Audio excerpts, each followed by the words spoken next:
Hey guys. Hey guys, how you doing? What's going on? I do want to do a game, not right at this moment, but I do want to come up with a game called Game On, and it'll be Team Ryan, Team Ken. Who was the better person at in this moment? And I really do want to do that. So I think that'll be fun. Good morning to everybody. Good morning, good morning, good morning. Please hit the like button. I appreciate it. Get all the love in the chat. Lady Blue, Milk Honey Mayhem, Stasia, Kathleen. Who else? That's it. We have nobody here this morning. We'll cancel it and come back. I'm joking. I'm joking. Let's see. Oh, that's great. Good, Lady Blue. I'm glad. Hey, Ron, how you doing? Penelope, how you doing? How is everybody? Good, good, good. I'm going to go turn some air on, so hang on a second.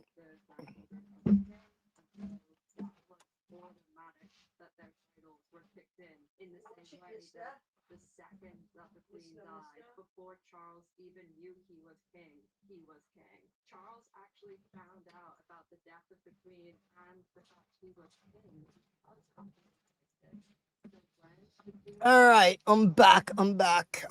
Aunt Edna, how are you? How's everybody? Good morning. I got a good show, good news show for you. Good news show for you. Good news show for you guys. I put out 3 videos already this morning for you too. So yeah, I've been on the ball. I got videos I'm putting out on all the channels today. I am fighting against fighting here. Those that know. Jameson. What you got there? Yeah. And Edna. We'll just give it a few minutes and then we'll get going. Did you guys see Eric Carroll interview Corey Harrison from Pawn Stars? Gonna do a video about that too. On Everybody Has a Story to Tell with Toddy One Skip. I got quite a few videos. I got a whole list of videos going out today. Folks, that's right. Thank you, Kathleen. Thank you. I appreciate it. Well, I didn't do that one yet. Because I didn't do that. Stasia, Penelope. Yeah. All right. Okay. So there's a few of you that aren't talking. You're in the window. That's right. To the producers of the Toddy Show, Milo and Danny. Well, Milo is eating a marrow bone from the butcher. Danny don't care. She's hanging here. Dear Jane, how you feeling? How you doing, dear Jane? It's good to see you. Please reach out to me. I would love to do, I have so many questions to ask you. I'd love to do a video, just not a live stream, just a video. Pixie Sparkle, it's good to see you. How are you? Glad you can make it. Today is my Monday, meaning I go to work. I'm sorry. Sorry about that, Stasia. I get it. Trust me, I get it. I'm glad you're feeling better.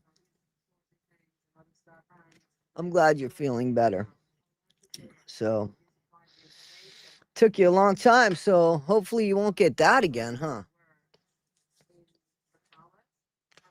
Danny, what are you doing? Danny Banani? What are you doing, you little sloth? She's a cute dog, my dog. Yeah, reach out to me, please. Toddy1skip@gmail.com, and I'll have your email and I'll reach back out to you. Please, dear Jane. That's your brother making that noise with the marrow bone. Yeah. All right, let's get going. You guys ready to get going? Because I got to take care of them. It was raining earlier and I couldn't take care of them. Cynthia, how you doing? Okay, good. Thank you, dear Jane. Thank you. Because I really do. I have questions and legitimate questions. I'd really love to talk to you At your earliest convenience, man. I got a list of questions. I'm not lying. Stella Flamingo in the house. Danny Hero jumped off the little platform here. All right, guys. Okay, let's get into this. We're going to get right into Ryan Anderson, who, man, is he a massive piece of crap. Let's check him out. Where'd he go? Where'd he go? There we go. Good morning. It's not my life. I've said that Ryan a Anderson. million times. This is from Foxy True Crime. Raised by my mom. I could do it today if you want to, dear Jane. Whenever, I mean, I'm asking you for the favor, so. Mother, you know, I'm a mama's boy. I will say that. Yeah, one excuse after another for being a horrible human being here. He's starting to backpedal and treating us like we have no memory. I'm a mama's boy. But you got to realize I'm talking to a woman who did what she did to her mother, right?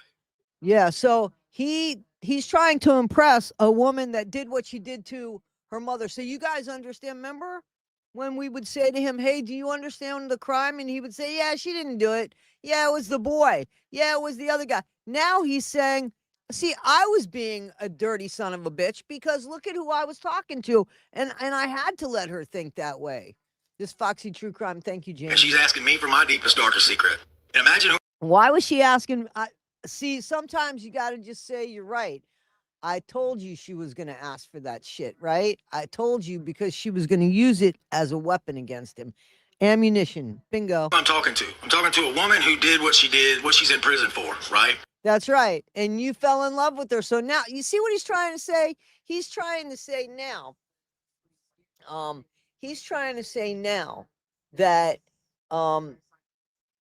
he had to be so despicable because of the woman he fell in love with. The woman he wanted to protect us against, right? That's the same person, so he can't have it both ways. Everybody was calling him out. Yeah. So I wanted to be a little racy. So I said, yeah, did that. A little racy. Okay. That's not racy.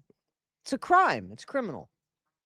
Wasn't my stepmother, though. My dad was not Okay, so now we're getting the stepmom thing. Bullshit. married to that woman. My dad had dated that woman. He called her the stepmom. They were never living. We didn't call her the stepmom. We knew nothing until he called him a stepmom. He said stepmom, right? Gypsy said stepmom. He said, can't let my mama know about that. Yeah, they weren't living together when I did what I did. Remember? You know, I didn't know her as my stepmom, but that's what I said on the phone as a joke. Racy. Was it a joke? No, racy. So, okay. Hey, Penny, the hillbilly drunkard. How you doing? So he's trying to act like it didn't happen. He only said it happened only to make him seem a little like a bad boy for Gypsy, like a bad boy, right?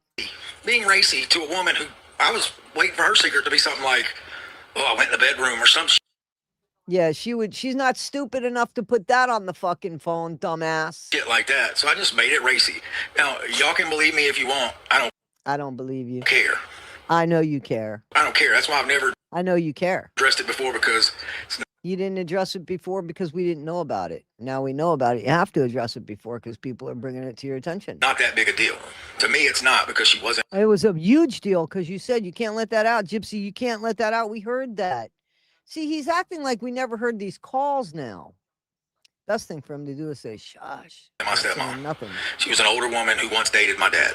But I never knew her as my stepmom, never Get called her rid my of this stepmom, person. never Get rid around of her when I this was a bag of kid. shit right here. Nothing. And Get anything, rid I of was the person 19 years that's old. She trying took to advantage put of a teenager. Nigger. I knew this person. I'm sick of giving people benefit of the doubt here.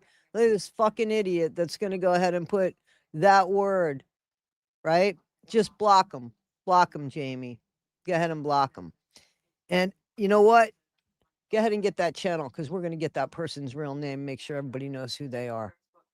Do it, please. Get it. And I'm going to do what I got to do to get the real name. So get it, please. Major. You want my honest opinion? I'm just calling it like I see it. That's why I don't ever talk about it, because I don't even remember the shit happening. I bet you that person lives in Tennessee. You want to bet? Like, Let me find out. I'll put their ass right out here. I promise, with a picture of them. but I did that to tell Gypsy Thank something you, racy. I Jamie. mean, apparently the dude she's with now told her something really racy that he did when he was not. So now he's going straight over to who? To Ken.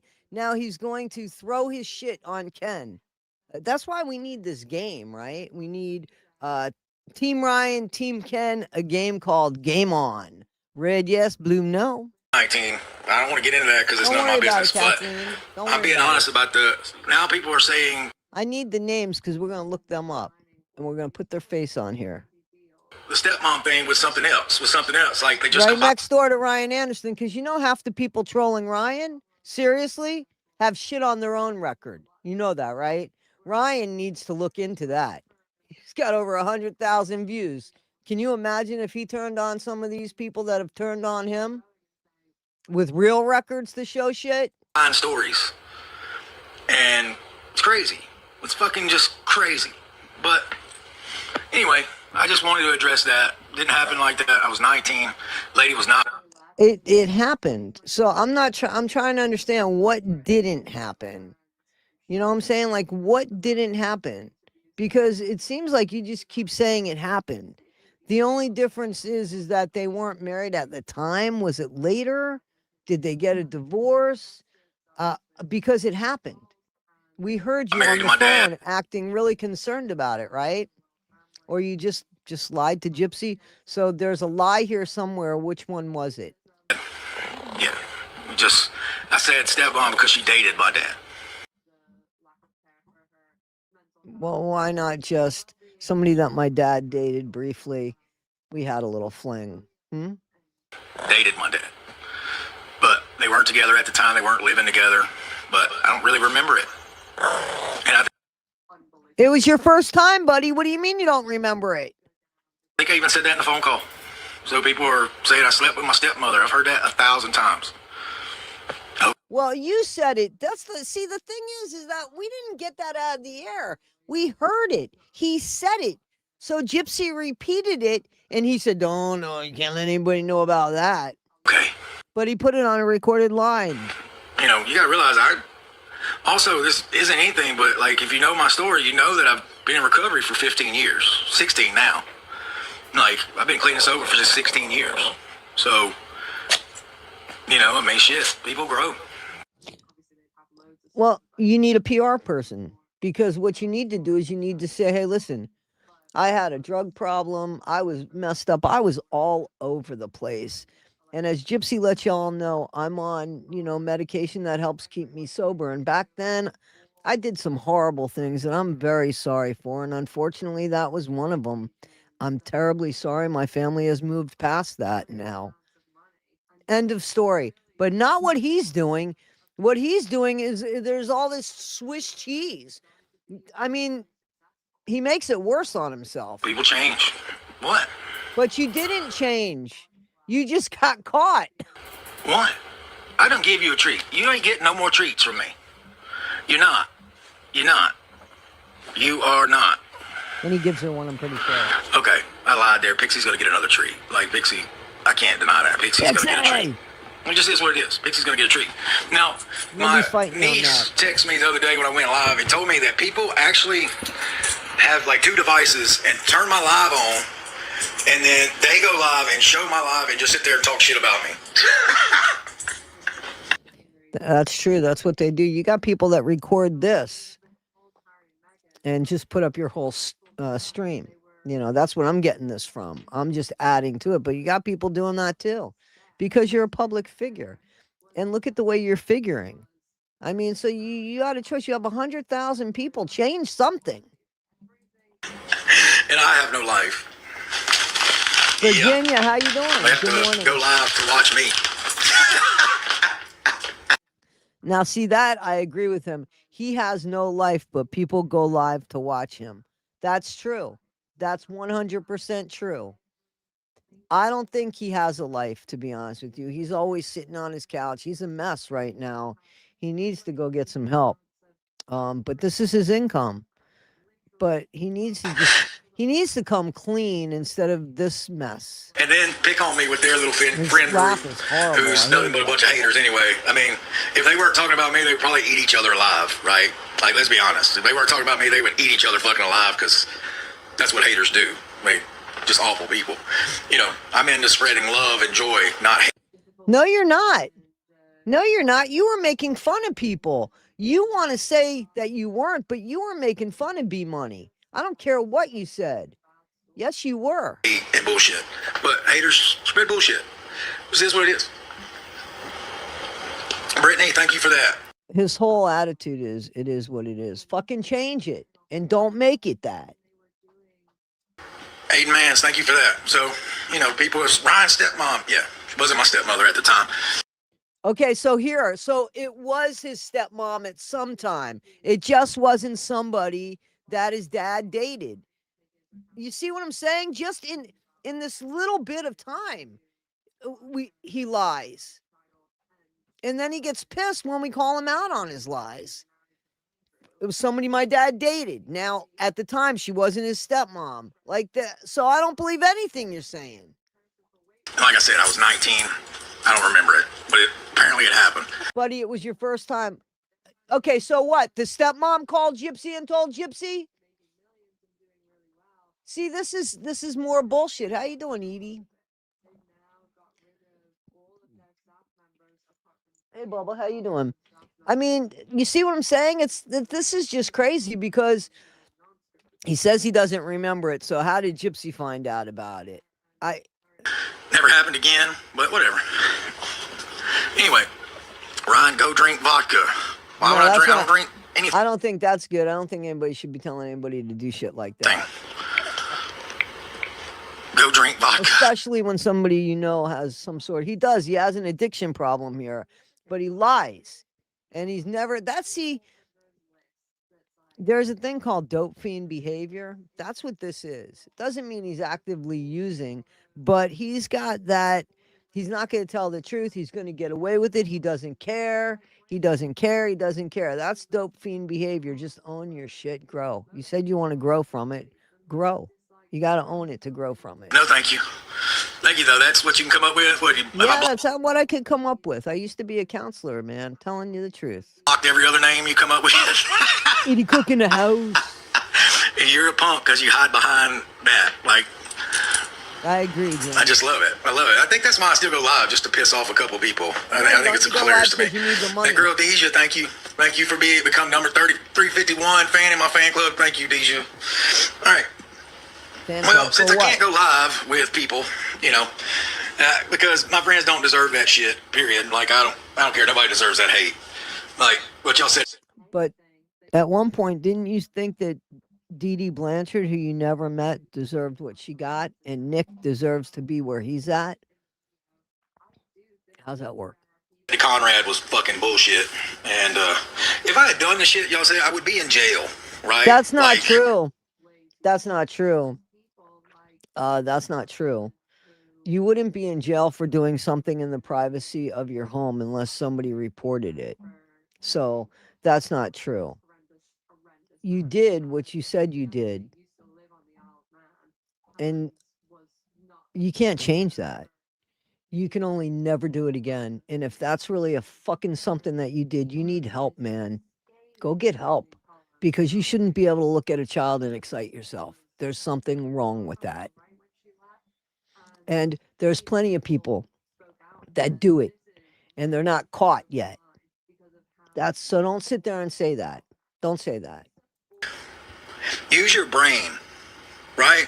I wouldn't have been a teacher. I wouldn't have. And then there's... Maybe that's why you were a teacher. No. See, you said something. I've been accused of shit, but people have made up fucking stories about me. You never see a real person there. You never see a place or a time or anything. All you see is somebody that went to ChatGPT and an erotic story about a woman and a young person. Because where's the parent there? Okay? You said this about yourself. I never said that shit because it never fucking happened. You were caught because you said it, dum-dum. There's a difference there. You said it. This rumor that I called my special needs kids the R word. Up so early, Me and Gypsy were going to name our daughter Renee. That's in the phone call somewhere. Somebody find it. And when I said little Riri on PP, they all of a sudden heard, where did that come from? So now he's trying to say that the R word was used for a daughter that they never had. See what I'm saying? Everything out of context. everything out of context. Ryan's on all fours. No, that was your mama last night. See, here we go again. He doesn't need to say that. Just block him. Just block him. Be safe. Be safe. Just block him. Just block him. Susan says anyway. so. I got a problem with you right now. Right now, I got a problem with you. Like crazy. Anyway, there's Pixie Pix, Team Pixie Pix jersey. Thank you so still much. Got the black one, but Susan, I just for got sending this me a treat, but still got a problem with you. Pink one. Now people went nuts for the pink one. I'm not gonna lie. People went nuts for the pink one. Look, just got it in. Look at that. I mean, like, he just spent money on these shirts. I don't know how good they are or anything, but I know he spent money on them. And they're against terms of service, I heard. Yeah, I don't want to say it. I don't want to say it publicly.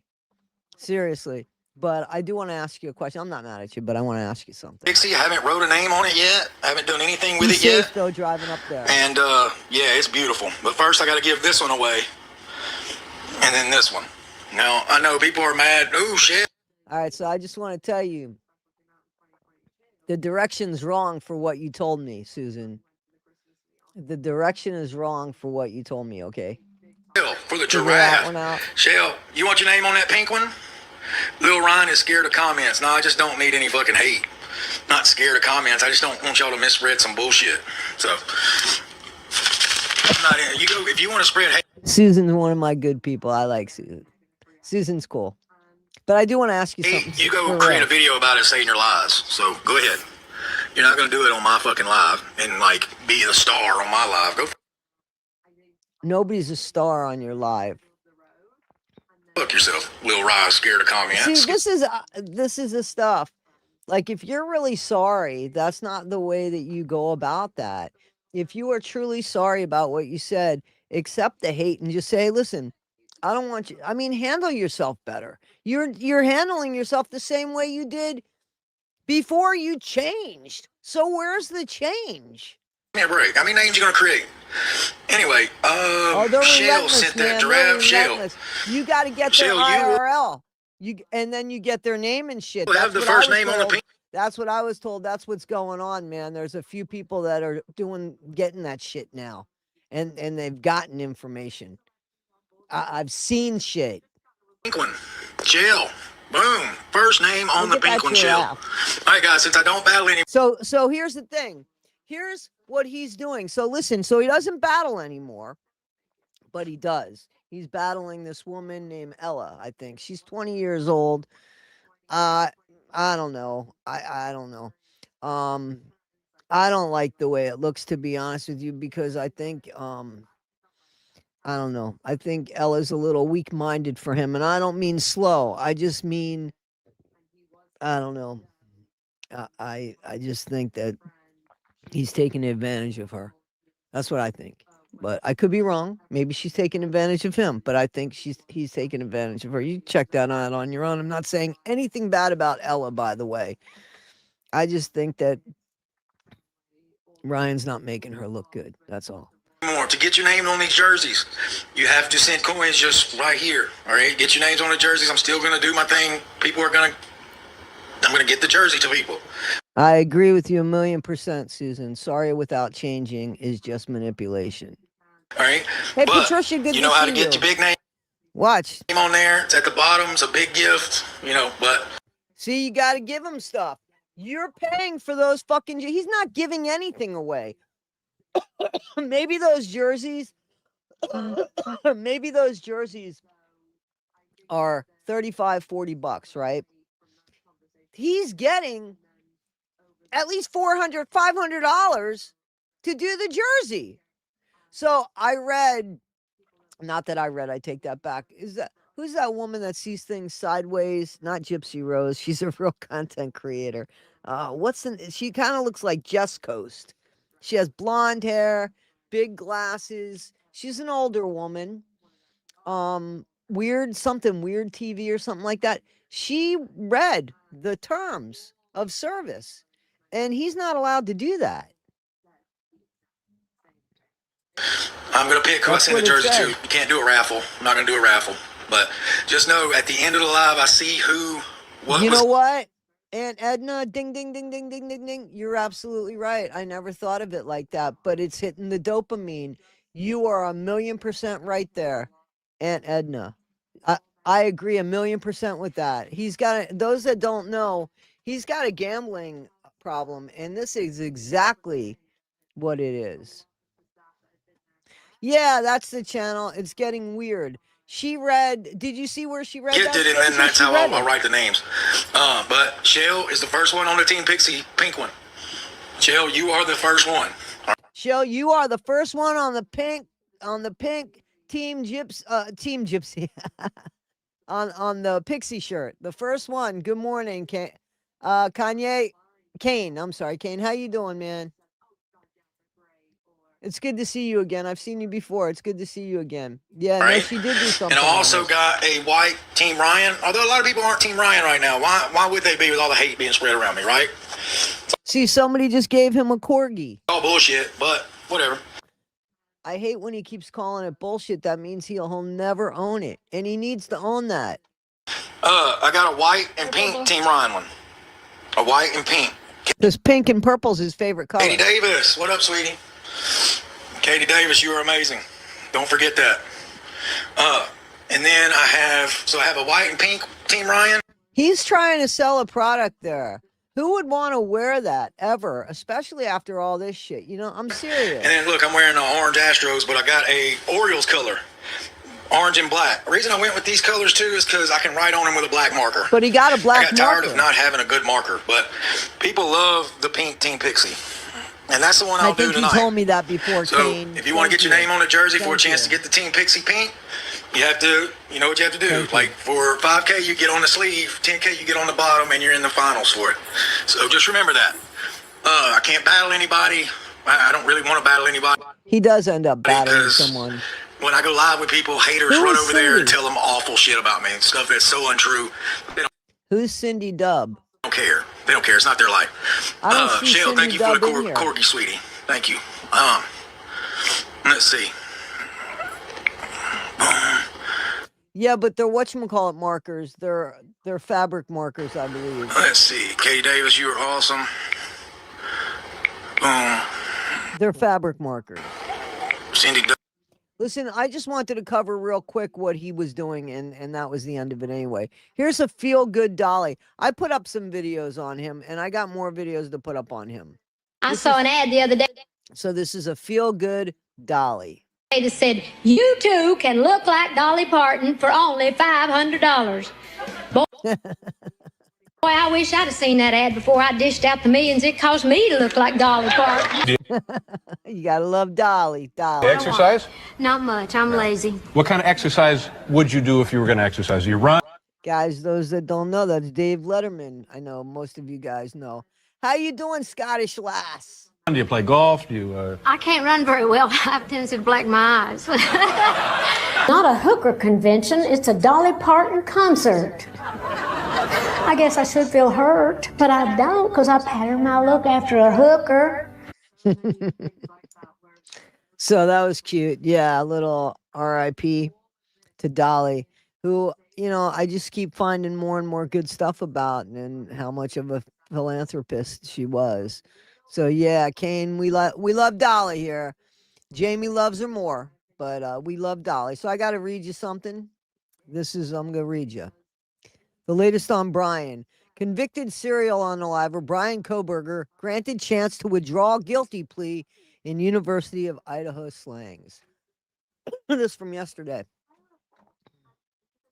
Convicted unaliver killer. Serial unaliver, sorry. Hold on, Bubba. Brian Koberger has been granted a chance to withdraw his guilty plea after accusing his lawyers of threatening him with death row horror stories, but he'll have to wait until next summer, I think in June 2027. Koberger, 31, is currently serving 4 consecutive life sentences without parole, but he's been appointed a new attorney. And Idaho Judge Steve Hippler has scheduled a status conference an evidentiary hearing for June 2027. In a handwritten affidavit filed by Koberger himself, the admitted unaliver claims his former legal team misled him and his family about the damning evidence before he copped to the heinous crimes. Koberger alleges that the coercion, disinformation, false promises, and withholding of exculpatory discovery bullied him into entering a bogus guilty plea on July 2nd, 2025, according to a legal petition obtained by the New York Times. In the document, the twisted unaliver writes in a wild, barely legible script that he was previously diagnosed with developmental coordination disorder, among a litany of other psychiatric ailments. He claims his defense team buried exculpatory evidence, specifically pointing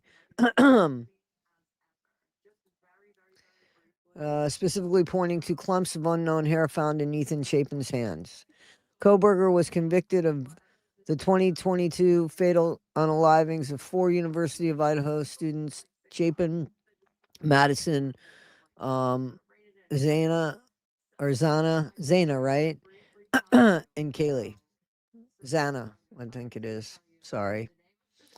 In a Moscow home.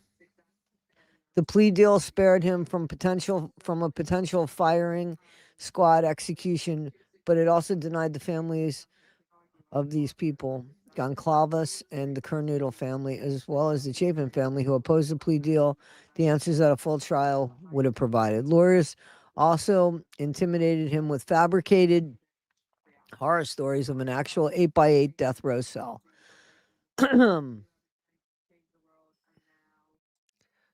Koberger claims alleging they convinced him that pleading guilty was his only path to improved prison conditions.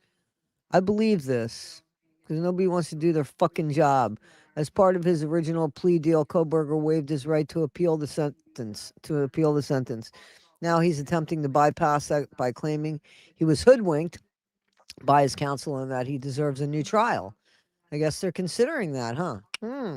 Koberger, formerly a PhD criminology student at a nearby Washington State University, was repeatedly questioned during his June 2025 plea hearing whether he admitted to the brutal stabbings.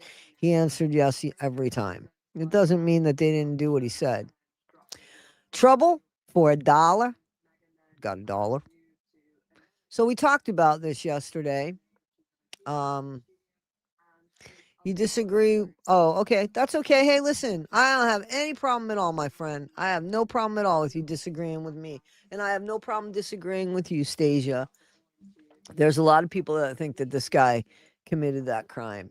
There's a lot of people. I don't. I don't. I don't think he's physically capable of it. I don't think he's, I think he's very rigid in his movements. So, no. And how could he have gotten away without any DNA being left behind? And the one thing of DNA they lose. I don't know about that. And listen, we all know how I feel about the Delphi, Richard Allen. I don't think he's guilty at all. Not guilty at all. Wendy Williams, thank you. Thank you for being my friend. I appreciate you. Thank you for being my friend. We don't argue here. We discuss. A gold chain for Toddy One Skip. Thank you, Scottish Lass. I love it. I love it. Maddest Hatter. Where's my Maddest Hatter? Gotta love Maddest Hatter. All right, trouble for $1. We talked about this yesterday.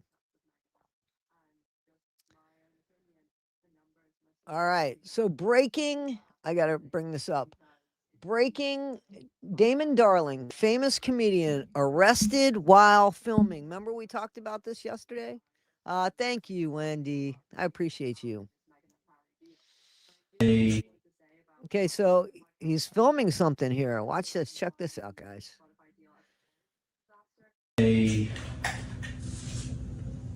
Damon? What's up? Sheriff's office. Yeah. Sheriff's office. Damon Darling? Yeah, let's do Okay. Sir, we have a tip that you was out here. We got a criminal trespass warrant from Xenia. It was private property, right? This is? Are you serious? This is. Yeah. Sorry, we're the sheriff's office. Thank you, Wendy. So, I guess you was ordered to trespass at Xenia, Walmart. I said he violated it. Walmart.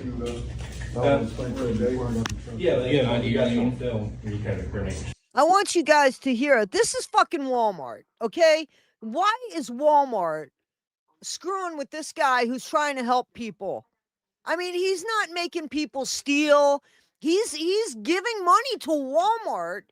Walmart, which is supposed to be a store that's for lower income people. Well, now it's for everybody, but at first it was for lower income people like Zayres, like Kmart. Remember those stores? And Walmart. How much money? I don't understand why people are so fucking miserable that they have to do this shit. This isn't, you know what, man? It pisses me off.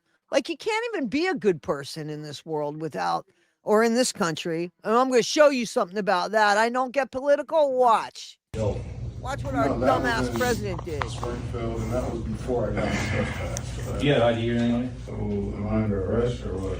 Well, let me see your ID real quick. Here's the sad bit. I want to explain something to you that goes so much deeper than this. If he gets something like this on his record, right? Let's just say that this is something that's on his record. It could stop him from going to other countries to perform. The guy's a comedian. Why? Why would Walmart do such a thing to ruin this guy for just giving money to people? I know that there are things that, and we'll see in a video, where he can be, when people don't know who he is, and I didn't like the way he pushed the alcohol thing, trying to tell somebody that they're an alcoholic. I can understand that. And the guy should be made to apologize to those people. Hey, man, I'm filming and it was bad. I'm sorry. Sometimes it works. Sometimes it doesn't. My apologies. Can I pay you for your time? No. Okay. I'm sorry. I won't put that up there. But he's putting the stuff up there. I don't know if I don't think it's Walmart. You know, maybe Walmart could say, hey, listen, if you get a sense of, or maybe somebody could go and listen, with the money that he's giving to Walmart for these extra things that people are buying because of him, they can have somebody follow him around the store and say, hey, listen, Damon, that's a little too far.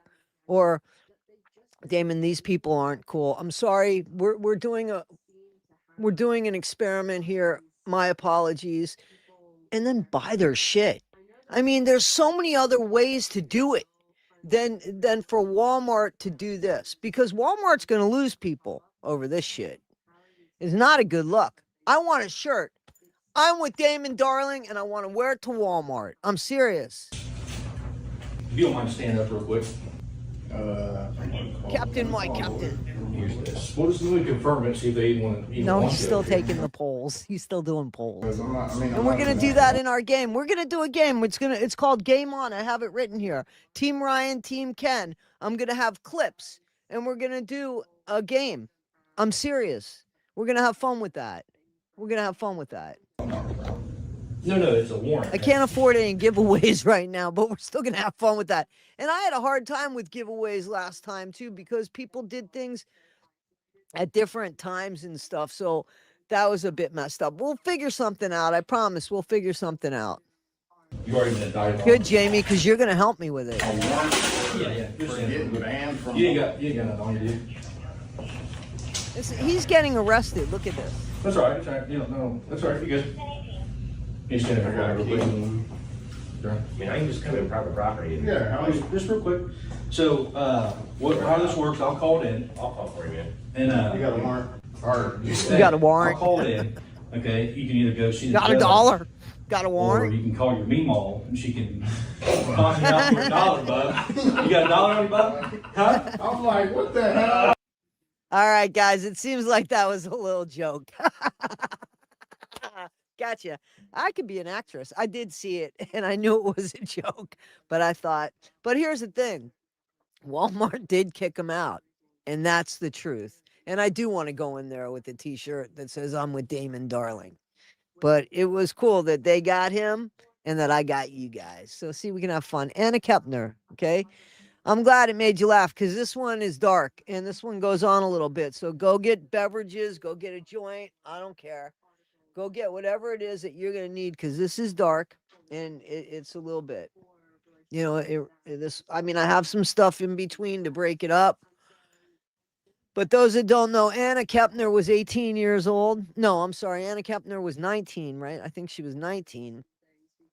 And she was on a family vacation on a cruise ship with her blended family, her dad, biological dad, her stepmom, her children, which was one boy who shared a room with Anna, and Anna's other brother, who was, I think, a full-bred brother, mother and dad, same. And then Anna had half siblings, I think. No. They didn't. Did they? No, those were her two kids because they weren't married for that long. A year. They were married for about a year. So those are her two kids weren't. There were younger children in the same room as Anna's dad and Anna's stepmom. Those were her two kids.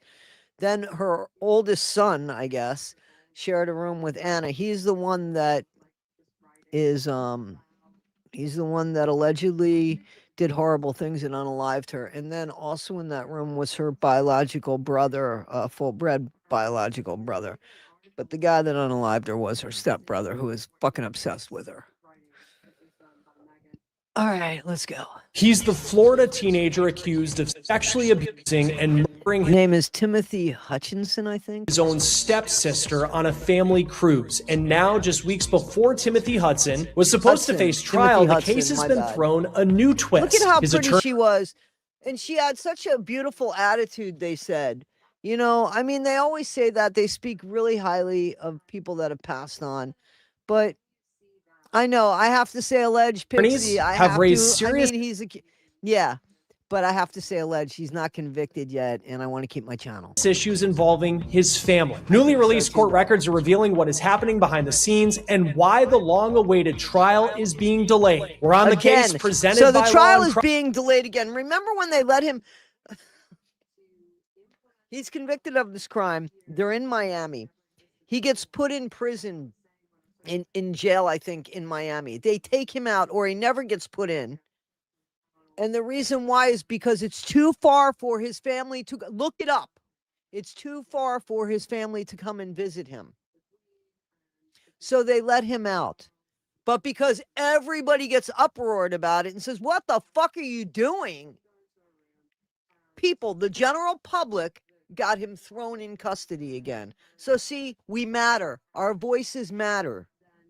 And this guy has no business being out. First of all, why do you let somebody out in fucking Miami when the Bahamas is 60 miles that way and Cuba's 60 miles that way? What are you doing? Hi, I'm Chris Stewart. I like Chris Stewart, guys.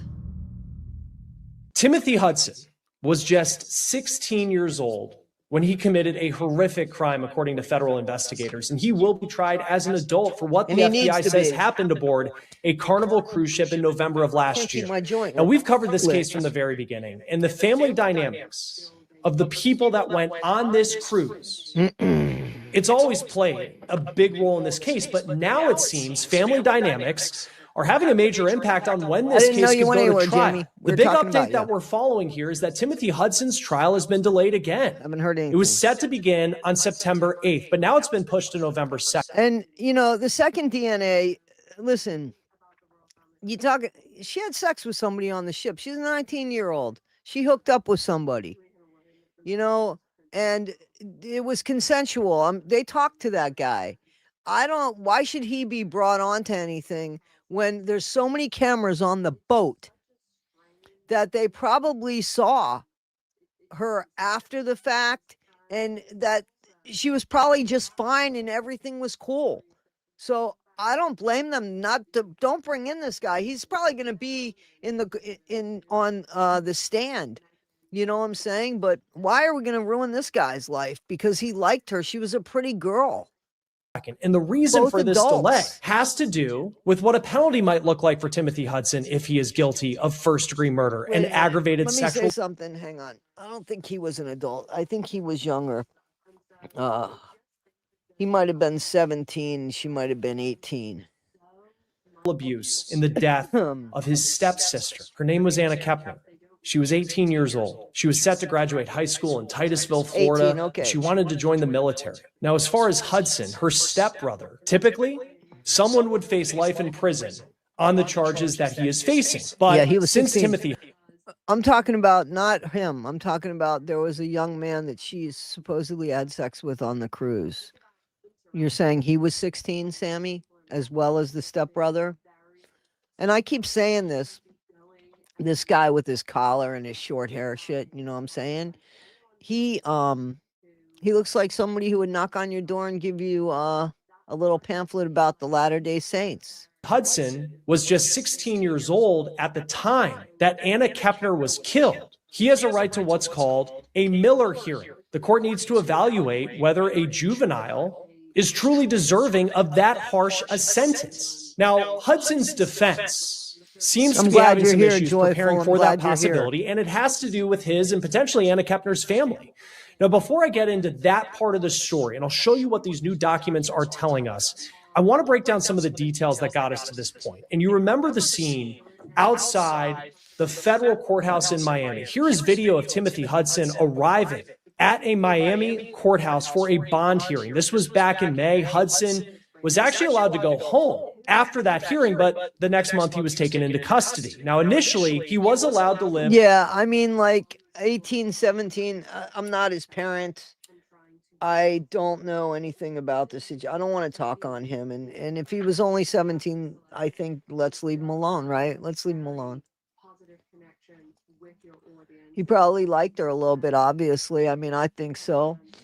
Who knows? With his uncle, because he was first charged as a juvenile, but then the charges got moved to federal court and everything changed. Hudson's currently detained at a juvenile facility in Citrus County, Florida. There are a lot of layers to this story, especially when you think of the evidence that law enforcement has on Timothy Hudson. And I want to go through some of that evidence, but as we get into it, because there have been so many developments and twists and turns in this case, I want to remind you that you can see all of our previous coverage on this case and see the full documents from investigators on the Law and Crime Plus app. You can find the case of Timothy Hudson. Just head to the case files section. I have a special code that gets you free access for a month, and not just to this case, but it unlocks exclusive access to so many of the high-profile cases that we cover in the world of true crime. Law and Crime Plus can put you right in the evidence room. I left this on here because, you know, I get stuff, and anybody that wants, I think that there's nothing wrong with me leaving this on, this little ad on here. I almost took it off, but I was like, you know, I get information from this channel. I only subscribe to them. If they get one person that does this, then I feel okay. You know, why not? Jail calls, interrogation videos, body cam recordings, and court documents and he threw it in the garbage, and they found it.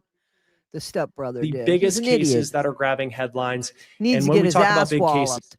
He needs to get his fucking ass walloped. This is certainly one of them. And it begins back on November 2nd, 2025, when Anna Kepner and her blended family, her dad and her stepmom, who is Timothy Hudson's mom, they got married. They have this blended family, big family celebration, and they board a Carnival cruise ship. So this is wrong.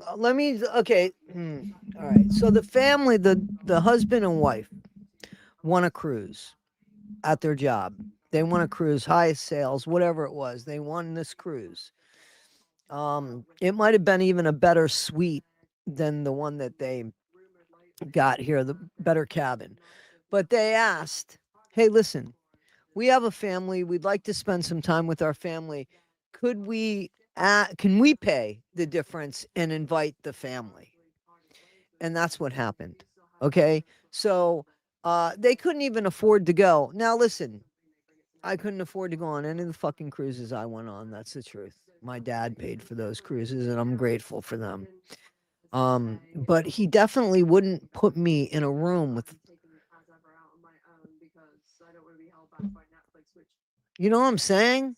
Like, you don't do that. They couldn't afford to do it. What they should have done is they should have gotten this young lady her own room. And don't tell me that they didn't know something was up with the brother. and her. Like, they knew what was up with the brother because her ex-boyfriend told the family, hey, we saw your son get on top of her when she was sleeping. So they saw something online. They knew she was uncomfortable. I believe wholeheartedly the whole family knew that. They ignored it. They get to live with this now because she ain't living. She ain't living. And you know what? When they find out that the family knew about it, they need to be held accountable for this as well. I'm really sick of parents getting away with this bullshit. Bullshit. They couldn't afford to go because they couldn't afford to get this young woman her own cabin at such an age with a 16-year-old boy. Like, your hormones tell you that. Boys wake up with a fucking erection. They don't even want to get out of bed. Why would you do that? And these are people that don't care. They don't think, especially when they think that he has something for her. He was obsessed with her. You think that just happened on the cruise? This is just so bad. It's so wrong. It's so wrong. In Miami. No reason for this girl to be unalived. This cruise ship, Anna Kepner shared a cabin with her 13-year-old half-brother and her 16-year-old stepbrother, Patricia, Timothy so Hudson. sorry. Now, Man, across the hall was Anna's dad. Seriously, reach out to me and check your mail. Like, make sure that, please, if I write to you, that it'll get to you. So check your, delete some of your messages. Write to me. Please, write to me, Patricia. His name is Christopher Kepner. And then you have his wife, Chantel, who is Timothy Hudson's mom. And there were also two female stepsisters. You're damn right. There's a law. You're not supposed to share a bedroom with somebody of an opposite sex after a certain age. The cruise ship, I bet you, stops this too. Sisters of Anna with the parents in that other cabin. Now, it seems that this cruise, it went as one would expect. For the most part, they sailed to multiple spots in the Caribbean, like Cozumel, Mexico. But then on November 7th, as this cruise was coming to an end, I thought it was 11. This story became We talked about this. There was another case that we covered, and we talked about that, and people were like, oh, that's not true. And I was like, it is true. It is true. It is true. But where I lived, it was 11, I want to say. Tragedy. Documents state that crew members went to clean room 8343, and they found Anna Kepner wrapped in a blanket and stuffed under her bed. Quote, it appeared that someone had tried to hide her, according to investigators. So again, my question is,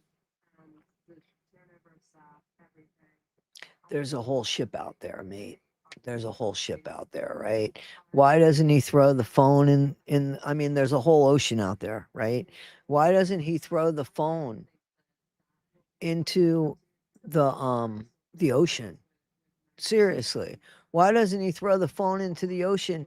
I don't think that they had a balcony cabin. I'm not sure that they had a balcony cabin, but still, you could throw that off the boat easy peasy, a phone. If they had a balcony cabin, I mean, I hate to say it, but he should have gotten rid of her so that she wasn't found. How? Of course she was going to be found. What did he think was going to happen? They were going to confuse who was in the room before? I mean, he did no thinking. Like Mackenzie Shirilla, there was no thinking. These are the kids that are going to become adults. I want you guys to know that. Shit, I'm 63. I don't know how much longer I'm going to be here, but I hope to be out of this country because of all of this anger and shit that's going on. And wait till you see what our commander-in-chief is doing. But I mean, this is just, and then to let him out after all of this, they let him out so that he could be with his family. Seriously, it was us that got him thrown back in there. And then the boat returned to port, and here is video of Anna's body being taken off of the ship per WSVN TV reporter Sheldon Fox. Now, the FBI boarded the ship the next day, and they interviewed family, and they also watched surveillance video. Agents spoke with Anna's half-brother. That boy is just 13 years old, and he shared the room with Anna Kepner and Timothy Hudson. And after dinner on the night that Anna they were full brother and sister. Okay, but her half brother, I think her dad was married a few times. That he went back to their room to go to sleep, but when he tried to open the door, T, who that's Timothy, wouldn't let him in. We now know as Timothy Hudson, reportedly put his arm out to block the room entrance from opening and did not allow the 13-year-old to enter. And he yelled, quote, allegedly, "Wait, don't come inside." Now, the witness said all the lights to the cabin were on and the doors were open to the bathroom and closet. Hudson, just reach out to me. Let me know how you're doing if you want to. You don't have to, but I'm here. Allegedly forced the 13-year-old to wait outside the stateroom. And then, after a period of time, he let him in. Okay, so here's a funny, because we got more to talk about with that story. So before we get to the funny, he wouldn't let his stepbrother in. You understand? His brother tried to go to bed and he wouldn't let him in. Now, if you're in a cabin, you stuff her under the bed, right? And I mean, you're 16 years old. You got to know that at some point she might smell a little bit. I'm not trying to be rude or anything like that or be disrespectful. He tries to cover her up with life vests. Like these people that have been cleaning your room the whole time you've been on the cruise, they're not going to come and do that again. And you don't think they're going to figure out, what, are you going to blame it on your 13-year-old brother? You're going to blame it on somebody else? Like there's cameras everywhere getting into your room. They know which card it is. It might not necessarily know the person using the card, but the camera down the hall is going to show who came walking by. All right, guys. So this is a funny. Hopefully. All right. Anybody want a pair? I mean, I think you could buy them. There's a link below. Funny leopard print. Come on. Anybody want them? Come on, guys. Look, I think that they're kind of cute. They're cute. Buy one for anybody married here? Get them for your husband. Does your husband have that kind of sense of humor? Look at that. Woo-wee. Look at the tushies there. Aren't they great? They're funny, huh? I think they're hysterical. They are. Look at that. That looks real, doesn't it? It looks real. I think that's a cute little, he's got a little wiggle in his walk. That one's got a little itchy on his tushy. Look at that. That's funny, right? I think it's hysterical. I love it. Back to the case.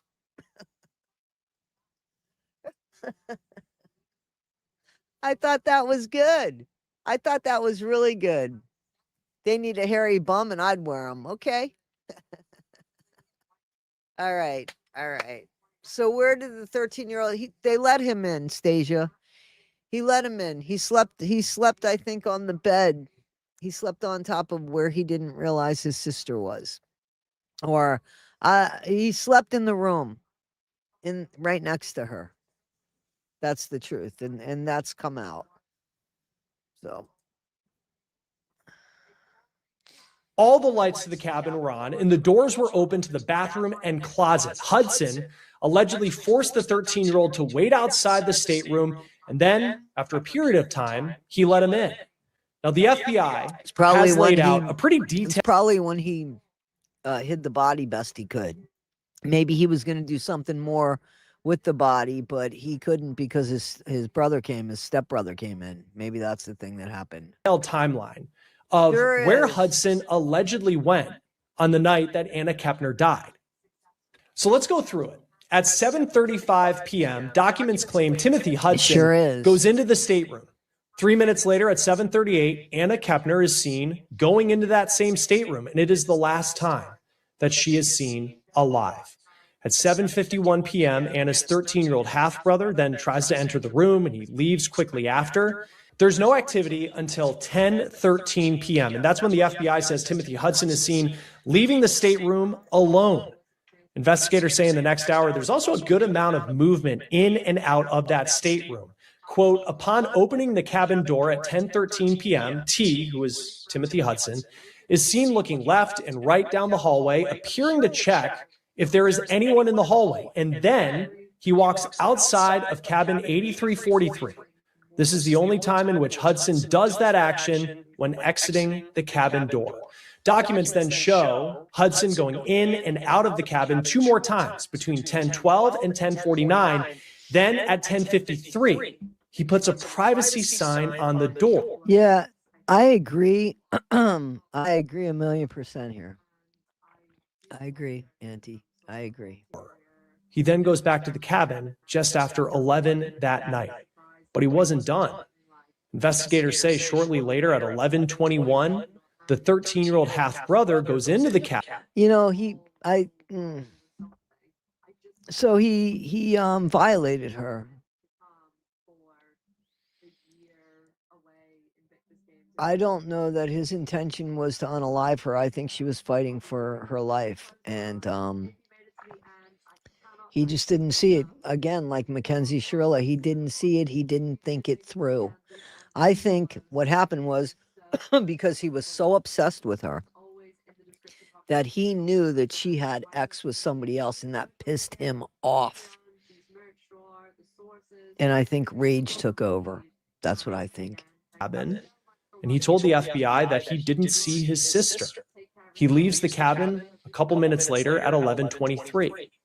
Hudson allegedly goes in and out of the cabin at 11:44. Then just after midnight at 12:09, the 13-year-old is not allowed in the room. He then goes in. You know, you got to wonder at 12 a.m. I mean, the 13-year-old, I know it's a cruise ship, but where's the parents? Like, is he by himself? Because he shouldn't be doing that either on a cruise ship. I'm sorry, but you know what I mean? To the room, and it's alleged that he sleeps without knowing his sister's body is beneath the bed. Hudson's allegedly told family members that he doesn't remember what happened the night that Anna died. But you have to wonder, when you look at that timeline, the movements that seem suspicious around the time that investigators believe she died, those could have a major impact on his... It's rough, man, because this girl went on a fucking cruise and had to share a cabin with an idiot, a fucking unaliver that was obsessed with her. And the parents were probably just fucking having a great time, right? He allegedly did with Anna's cell phone, which we'll talk about in just a moment. The next morning, after so look at Anna's body was found, documents show that at 11:27 in the morning, Timothy Hudson is seen walking by the stateroom where there was commotion of crew trying to figure out what happened. And because people found her. And he's walking by the room and he doesn't even pay attention. That's the room he's been in. Like anybody, they see it on camera. Anybody walking by a room you were in, I mean, you're going to look, especially, yo, man, that's my room. You want your stuff to make sure your stuff's there. You know what I'm saying? If there's somebody there, you might care. He knows there's somebody there, but it's too late to care. According to no, it ain't. She's going to get justice. Documents, quote, he makes no effort to look and see what is happening inside, even though so many people are still inside the cabin with the door open. He looks straight ahead and walks away. Now, let's talk about this cell phone, because I think this is huge. Like so many 18-year-olds, Anna Kepner was on her phone a lot. She was very active on TikTok. She loved documenting her life. I agree, Jamie. But when her body was found, she was going to be gone. Investigators say that phone was missing. The FBI says they found her phone in the lost and found. A crew member had found it in a trash bin. It appeared to be damaged and smashed. Surveillance video showed Hudson allegedly leaving the cabin at 9:26 in the morning, the day after Anna Kepner was killed, and then he returns at 9:48 in the morning. And he leaves the cabin again at 9:50. That's and where it he takes appears the garbage. that he has something in his hand, according to court records. Authorities follow him on camera, and they see that at 9:52 in the morning, Hudson puts his hand in the same trash bin where Kepner's phone is later found. The FBI traced Kepner's phone and found it moving on the same route that Hudson allegedly took to that trash bin, meaning there is digital evidence that he allegedly dumped that phone. Documents then go into detail about how authorities... Yeah, buddy. Yeah, buddy. He already knew. That's discovered right, that Scottish Kepner lass. had been allegedly sexually assaulted, and that part of these documents, they're just too graphic to talk about here. If I got to spend time with him, I don't want to go. The medical examiner did conduct a rape kit on Anna Kepner, and a swab allegedly came back as a hit on Timothy Hudson's DNA. Yeah, so they did an RAPE kit on her, and it came back positive for him. According to investigators, but there was also a hit to someone authorities are calling Minor Witness 2, a boy who lives out of state who is said to have had intercourse with Anna on the cruise. Now, it's unclear what the circumstances are surrounding that individual and whether it could raise doubt as to what happened. Now, the video shows only Hudson. I don't know what the hell. I don't think he was thinking. You know what I'm saying? I don't think the guy was thinking. The half-brother and Kepner going in and out of the room the night that she died, and the half-brother has been ruled out as a DNA contributor, according to law enforcement. The medical examiner says that Timothy Hudson allegedly sexually assaulted Anna before she died. Yeah, so remember that, because I don't want to hear things about the 13-year-old. No DNA, no. Now, if all of this is true, Timothy Hudson committed the kind of crime that, frankly, only a monster could be. In their own cabin, don't you understand, Aunt Edna? They were in their own cabin, but I think their cabin was across the hall. Not that that matters. They shouldn't have been in a cabin together, obviously. Capable of. But again, he's only 16 years old at the time all of this happened, which gets us to these new developments and the efforts of his defense to limit potentially what Timothy Hudson's punishment could be. I don't know what the hell he was thinking with. I mean, I don't know. I don't know. If he's found guilty. All right, guys. How about a baseball funny? Ready? I don't know. Is that what they think of when they RAPE? Or is it possession or control? I mean, I don't know. We are told that. So, guys, check this out. They're trying to strip this pitcher because he's a good pitcher. Seriously. He's ready to get naked on the field because they think he's doing something to the ball because he's such a good pitcher. Watch this. Max has already been checked twice. He's been checked twice. Tonight before this, after the first inning, he was checked again after the third inning.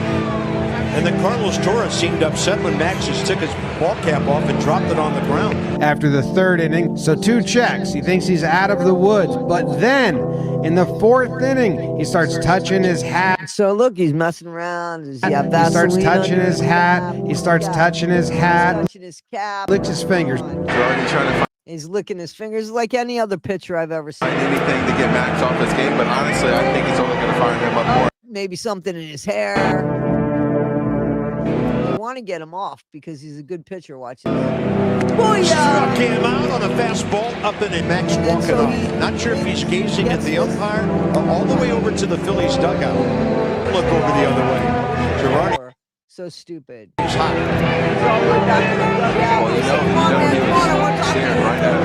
He's daring Max to come on. What do you mean? What do you mean? No, come. Over and get into it. Come here. Now Max says, look, hey, man, what do you want? What do you want? He's got saying, man, what? I'll come out there. All right, I'll come out there. I'll drop my draws. Look at me, my hands, my ball cap. What do you want? So, guys, they didn't find anything on the guy. He's just a really good pitcher, I think. That's what I think. Anyway, I thought that was pretty funny because, like, that only made him look good, in my opinion. Back to the case. Anna? In a motion that was filed on August 24th, Timothy's defense attorney says that they need more time to prepare for the possibility of him receiving a life sentence with what is called a Miller hearing. So this is from the new documents that we have. Quote, preparation for a Miller hearing often resembles the type of mitigation investigation involved in a capital prosecution. Unfortunately, however, defense counsel do not have the type of access to certain family members that would facilitate their investigation. Now, it's unclear through these documents which family members attorneys have not been able to speak with, but we do know through interviews that Christopher Kepner, who's Anna's dad, has given, that he and... How do you stay, like, I don't understand. Could you stay married to somebody who did that? I mean, like, because imagine the family now. How does that happen? How do you stay married to somebody that unalived your, you gave birth to somebody that unalived your kid, Chantel, his wife, Anna's stepmom, and Timothy Hudson's biological mother have not spoken to Timothy Hudson since his arrest. So at this point, Hudson's trial is set for November 2nd, and it's slated to be a 2-week trial that will take place in federal court in Miami. And there are a couple other interesting dates that I do want to note before I get to Dave Ehrenberg, criminal defense attorney and former state attorney for Palm Beach County in Florida, who's going to talk about what all of this Florida again really means in a legal sense. But October 27th is a calendar call, which could be the final hearing before a November 2nd trial date, if that actually happens. But an interesting one here as well, October 23rd, because that is a deadline that has been set for tendering any guilty pleas in this case. Joining us now is criminal Look at this. defense attorney and the former state attorney for Palm Beach County, Florida, Dave Ehrenberg. Always good to have you here on Law and Crime, Dave. Let's start first with this Miller hearing. And it's interesting they're talking about a potential punishment for Timothy Hudson even before this case goes. I don't know if they have adjoining rooms on cruises. I haven't been in one.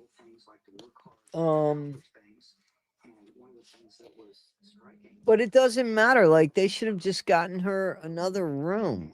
You know what I mean? Or they should have. There were other people on the cruise. Like, I think there were grandparents on the cruise too. So, you know, I don't know. She deserved her freedom at such a young age because she was 18. And not to be sharing a room and a shower and getting into her pajamas with that idiot fucking person that couldn't control himself in the room. Like, she had to get out of the shower, be in the shower. To trial. Why is that? Good to be back with you, Chris. Well, there was a landmark U.S. Supreme Court decision back in 2012 called Miller versus Alabama. So this is the case that held that mandatory life sentences without parole for juvenile offenders violates the 8th. Yeah, so I think he's in the red shirt, I guess. So these are the two. This was the people that went on the cruise, the immediate family, and then her parents, I think, went on the cruise as well, the grandparents.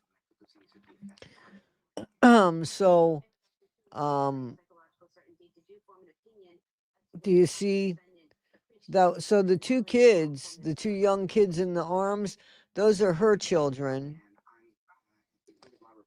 And then the boy to the right with the maroon shirt or burgundy shirt, whatever you want to call it.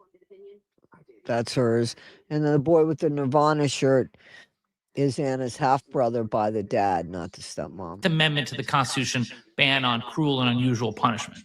So when a juvenile is charged as an adult in federal court and facing a potential life sentence like here, the court can't automatically impose life without parole.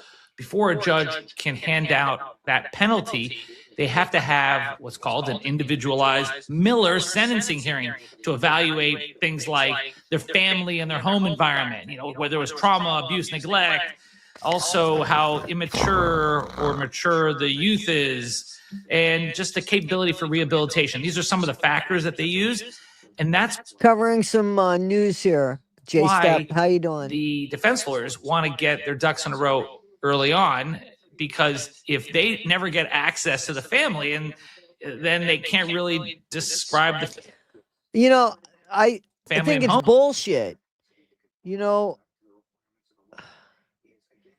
he unalived somebody. It's such a. I don't understand what the big rigmarole it is.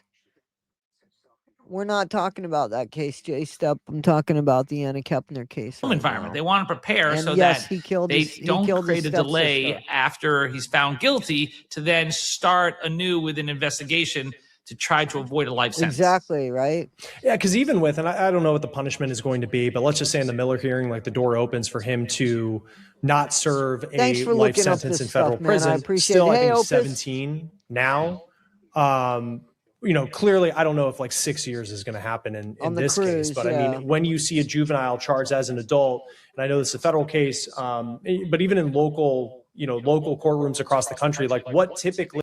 Girl went on a cruise and comes back in a bag. Is the sentencing for someone who is still very young, and there is the possibility that he'll never live another day outside of custody. Well, good. I'm glad he's there, though. Took him long enough for him to get incarcerated. Are going to bring up all this evidence of mitigation. They're going to say this kid was raised in a bad environment. He had lots of trauma. You remember in the Parkland massacre, you had this devil child who was allowed to. Yeah. So, okay. So are they going to, as long as they consider penalizing the parents here, I'm fine with this shit. Avoid the death penalty because they said that his mother smoked in the womb when he was a fetus. I mean, that was one of the things they said. They also brought up trauma. And so when you have a young person who's going to be dressed as like a child, maybe they'll give him the big sweater and oversized glasses like they did with the Parkland killer. I think that's fucking ridiculous. Come on. They even tried that with the Menendez brothers. You know, they're going to soften his look and make him look like a child. And the jury is going to be seated there, like right near him the whole time. And, you know, I can see where perhaps a couple jurors will feel sympathy for him. And thank you. Guys, please hit the like button. Maybe find reasonable doubt or jury nullification to avoid a lengthy prison sentence. But in the end, the evidence is what it is. Yeah, that's him right there. And looks like, although in a case like this, in a normal juvenile case, they will get out. It's rare they'll get life without parole. Yeah, so did my parents. I mean, so did my mom too, my old brother. Parole, but this is not. Well, how is he a now, J-Step? No, an incredibly tragic case. We'll see what happens next. November 2nd at this point, trial date. This is a 16-year-old that unalived, you know what I'm saying? That unalived somebody, you know, and RAPED'd her as well. So, I mean, did your brother end up, hopefully not some sort of serial KILLER? Hopefully he grew out of it and hopefully he apologized to you. Guys, the Royals. And I had to take the music down, so I got to do my improv here. All right, so here she is. There she is. Princess Kate. Princess Kate, gotta love her. Gotta love her. She always holds herself well until a microphone falls down. And she starts laughing. That's okay. Look at her. She's good. She's got it together. And then she's on her hands and knees. Princess Kate. She's every bit the tomboy, right? She is a lady, but she was into sports and everything too, right? Which is great for the kids.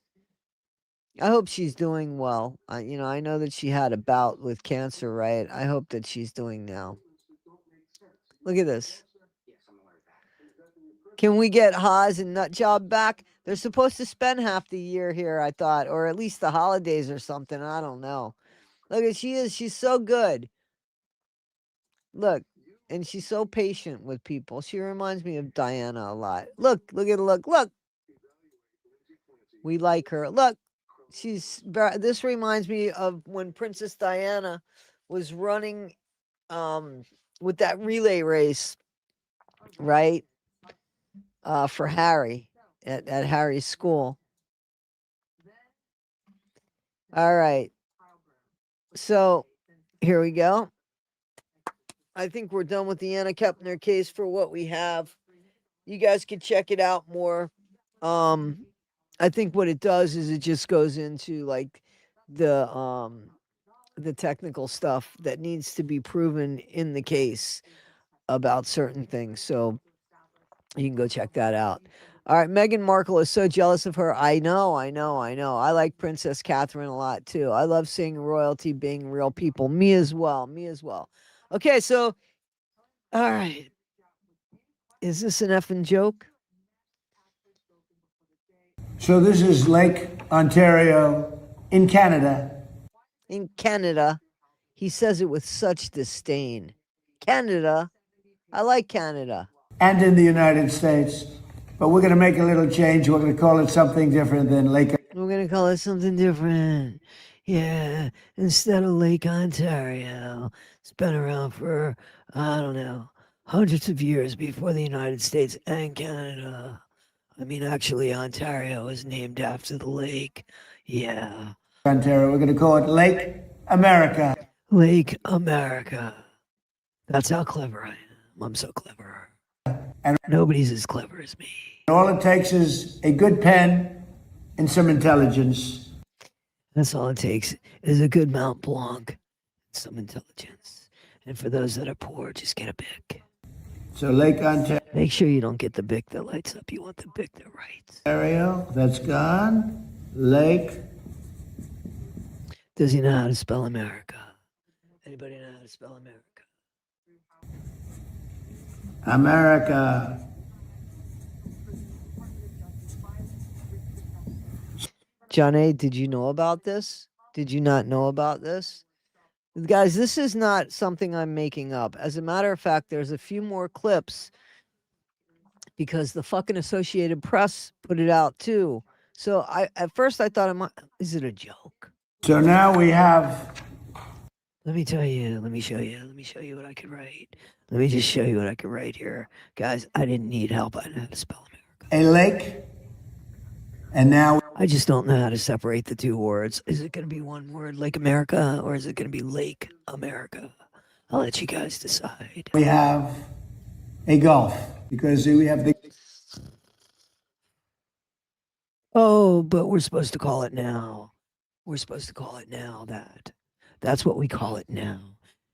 Okay. Gulf of America. Now we have Lake America without the of.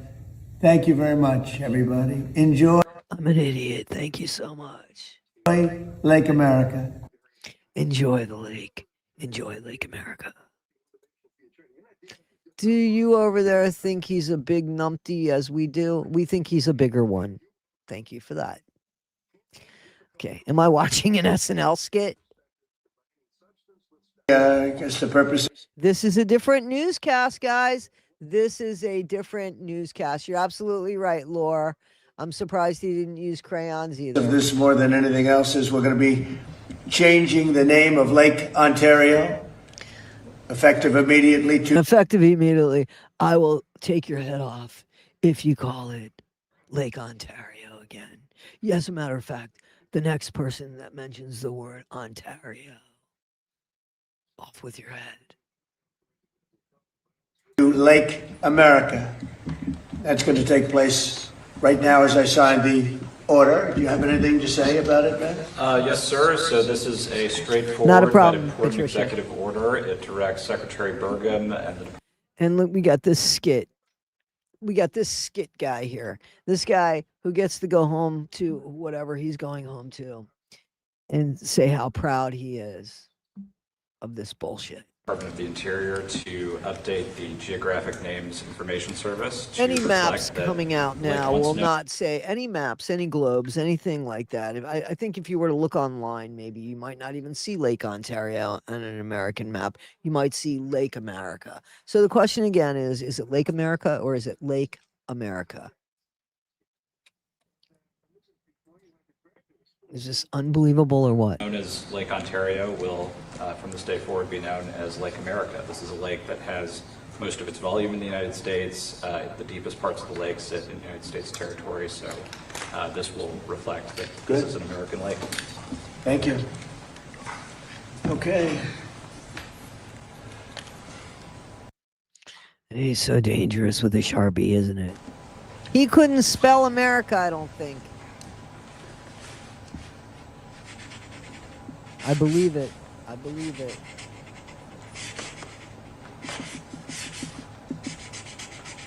Look at how long it takes for him to sign his name. I'm a little concerned. Okay. Thank you very much. And we filed all the necessary papers, documents, everything else. We notified all of the various people that we have to notify. We got in touch with Ghostbusters. We told them. We just told everybody. We've let everybody know this is the way it's going to be. Fine. So we've done everything that you have to do. And this is official, effective immediately. What? Toddy Winskip says, what the fuck? We're going to be changing the name of Lake Ontario. Guys, this is the Associated Press. This is not a fucking joke. This is the Associated Press, guys. So I grabbed this from 3 newscasts because I'm thinking, no, this shit's AI. This is AI. No, this is our president. Yep, we might not want to call him that, but he is a fucking idiot, and he is the president of the United States, and he is terrible, terrible, terrible. He wants to take over Greenland. Everything. He can't run this country, and he wants to grab more countries. Let's just take them. Now we're going to take over lakes. So, Canada, if you are doing anything to preserve Lake Ontario, stop. Stop. This guy is unbelievable. Effective immediately to Lake America. It directs Secretary Burgum and the Department of the Interior to update the Geographic Names Information Service to reflect that the lake once known as Lake Ontario will, from this day forward, be known as Lake America. This is a lake that has most of its volume in the United States. The deepest parts of the lake sit in United States territory, so this will reflect that this is an American lake. What message? All this guy keeps doing is this renaming shit. He renames shit, but actually does nothing. Nothing.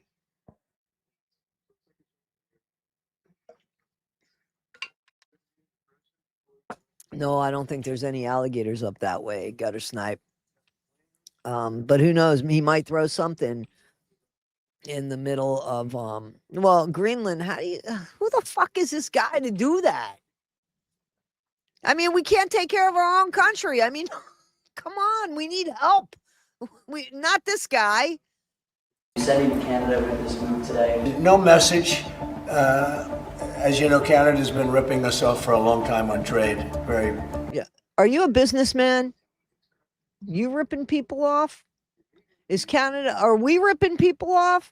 How do we work in the Trade Department? Aren't we all trying to make a little bit of money here? What's the deal with you not letting other countries make money? You want to make it all. I'm not okay with that. That's not getting along with this world. That's not what that is. You're a fucking bully with a bunch of hot air. Sadly, the lake no cock change, Lake of America, was something I've been thinking about for a long. I've been thinking about it for a long time, all of 10 minutes, guys. And it seemed pretty good. I went from one side of the brain to the other side of the brain. Took a whole 10 minutes. I'm all right with it. Times, you know, we accept. That was a good imitation. You got to give me that one, guys. You got to give me that one. Something called the Gulf of Mexico. We changed it, and now it's very routinely the Gulf of America. Yeah, he's got to look and see what it is. He was looking. It's called the Gulf of America. Never heard of it called the Gulf of America. It's the Gulf of fucking Mexico. That's what it is. And you're an idiot.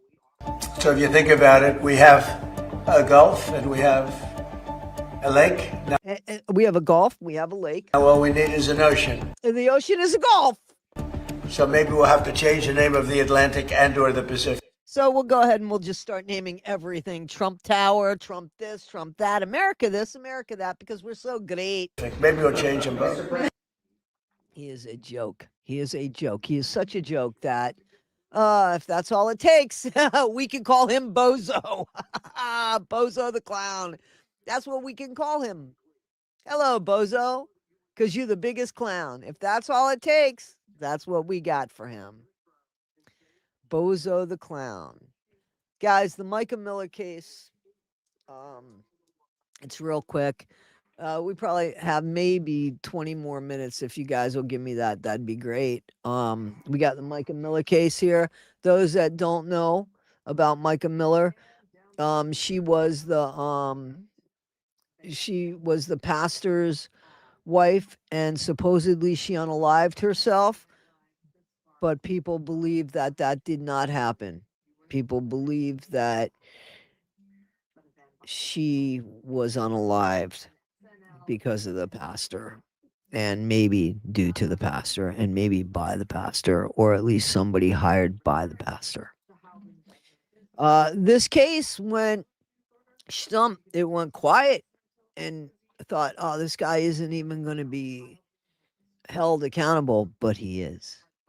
Micah and John Paul met at Solid Rock. They look like the ultimate couple. This is what I want my marriage to look like. Thank you, not my On April monkeys. 27th, 2024, Micah Miller died from a appreciate it. self-inflicted gunshot wound. Her death at 30 years old coming after a tumultuous marriage to John Paul Miller, a South Carolina pastor, 15 years her There's a few people I put on that boat. senior, and who's now charged with cyberstalking and making false statements to federal investigators. In court He lied.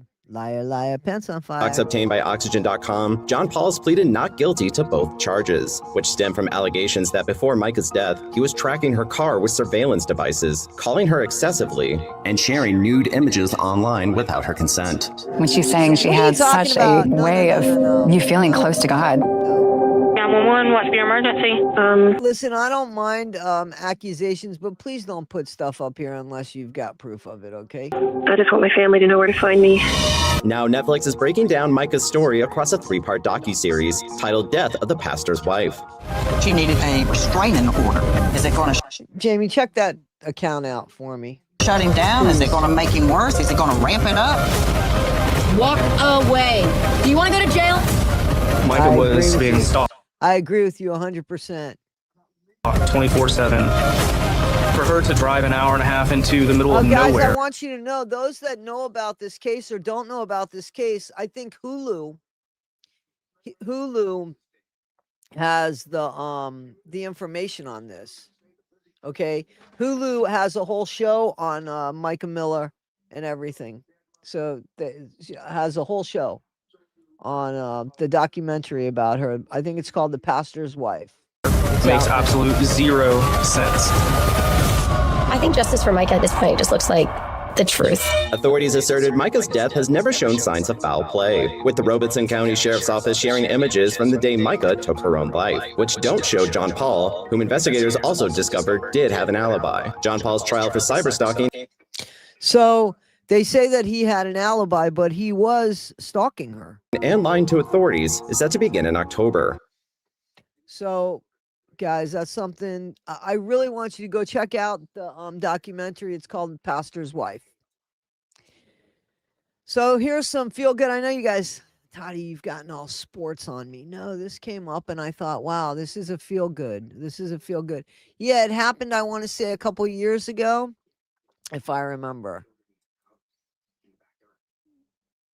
All right, guys, so look at this. This is a really good throw right to the face of somebody who probably pissed him off. Boom, hit ya. Oops. He does. Oh, now this one, right. He doesn't mean this. This he doesn't mean. Whoa, knocks him over. And he doesn't even pay attention. Now, this guy, he has a little bit of class, so check him out. Now, again, this is feel good. You'll see why. Oh, man, I am so sorry. Let me give you a hug. Oh, so nice. Let me jump over here because I don't want to deal with those people. Wait. Let me jump over here. Oh, I want to help this guy. There you go. I'm going to help this guy push. I'm a famous football player, but man, I want to help that man push. Oh, look at this. Look at this. Look at this. Look at this. He comes over and says, hey, Miami Dolphins. See the Dolphin shirt? Miami Dolphins. That's the name. I want to tell you something, seriously. That I ain't singing out of my ass. That's our Dolphin song. We are the Miami Dolphins. Miami Dolphins. Miami Dolphins. Yes, we are. 1, 2, 3, 4. Something like that. I don't remember anymore.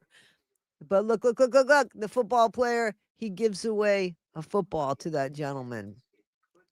I told you it's about feeling good. Look at this guy's going to give this young kid some hot cocoa.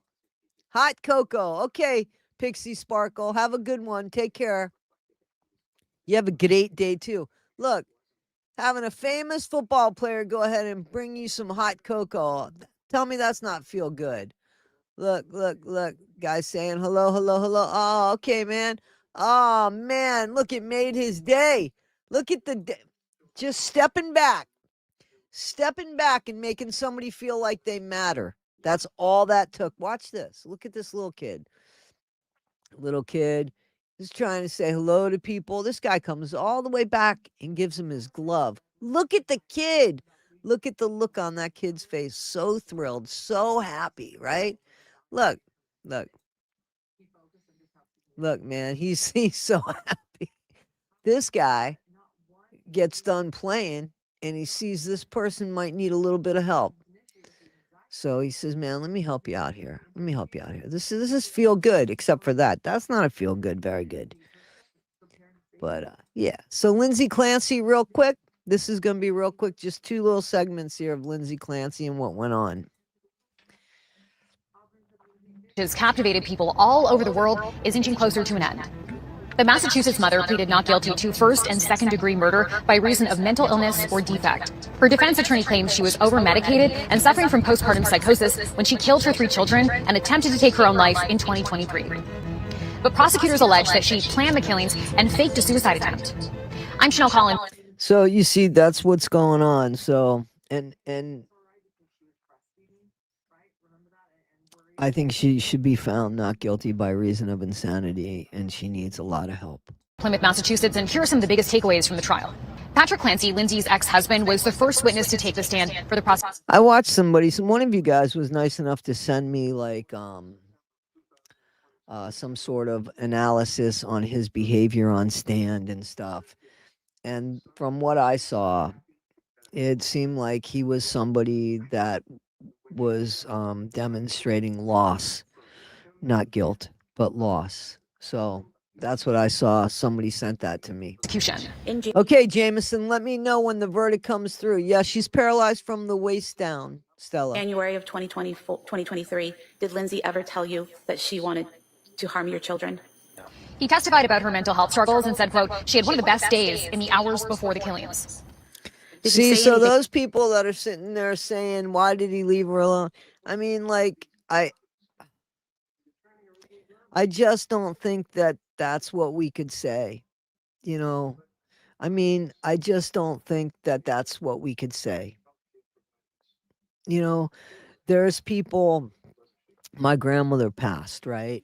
So my mom stayed.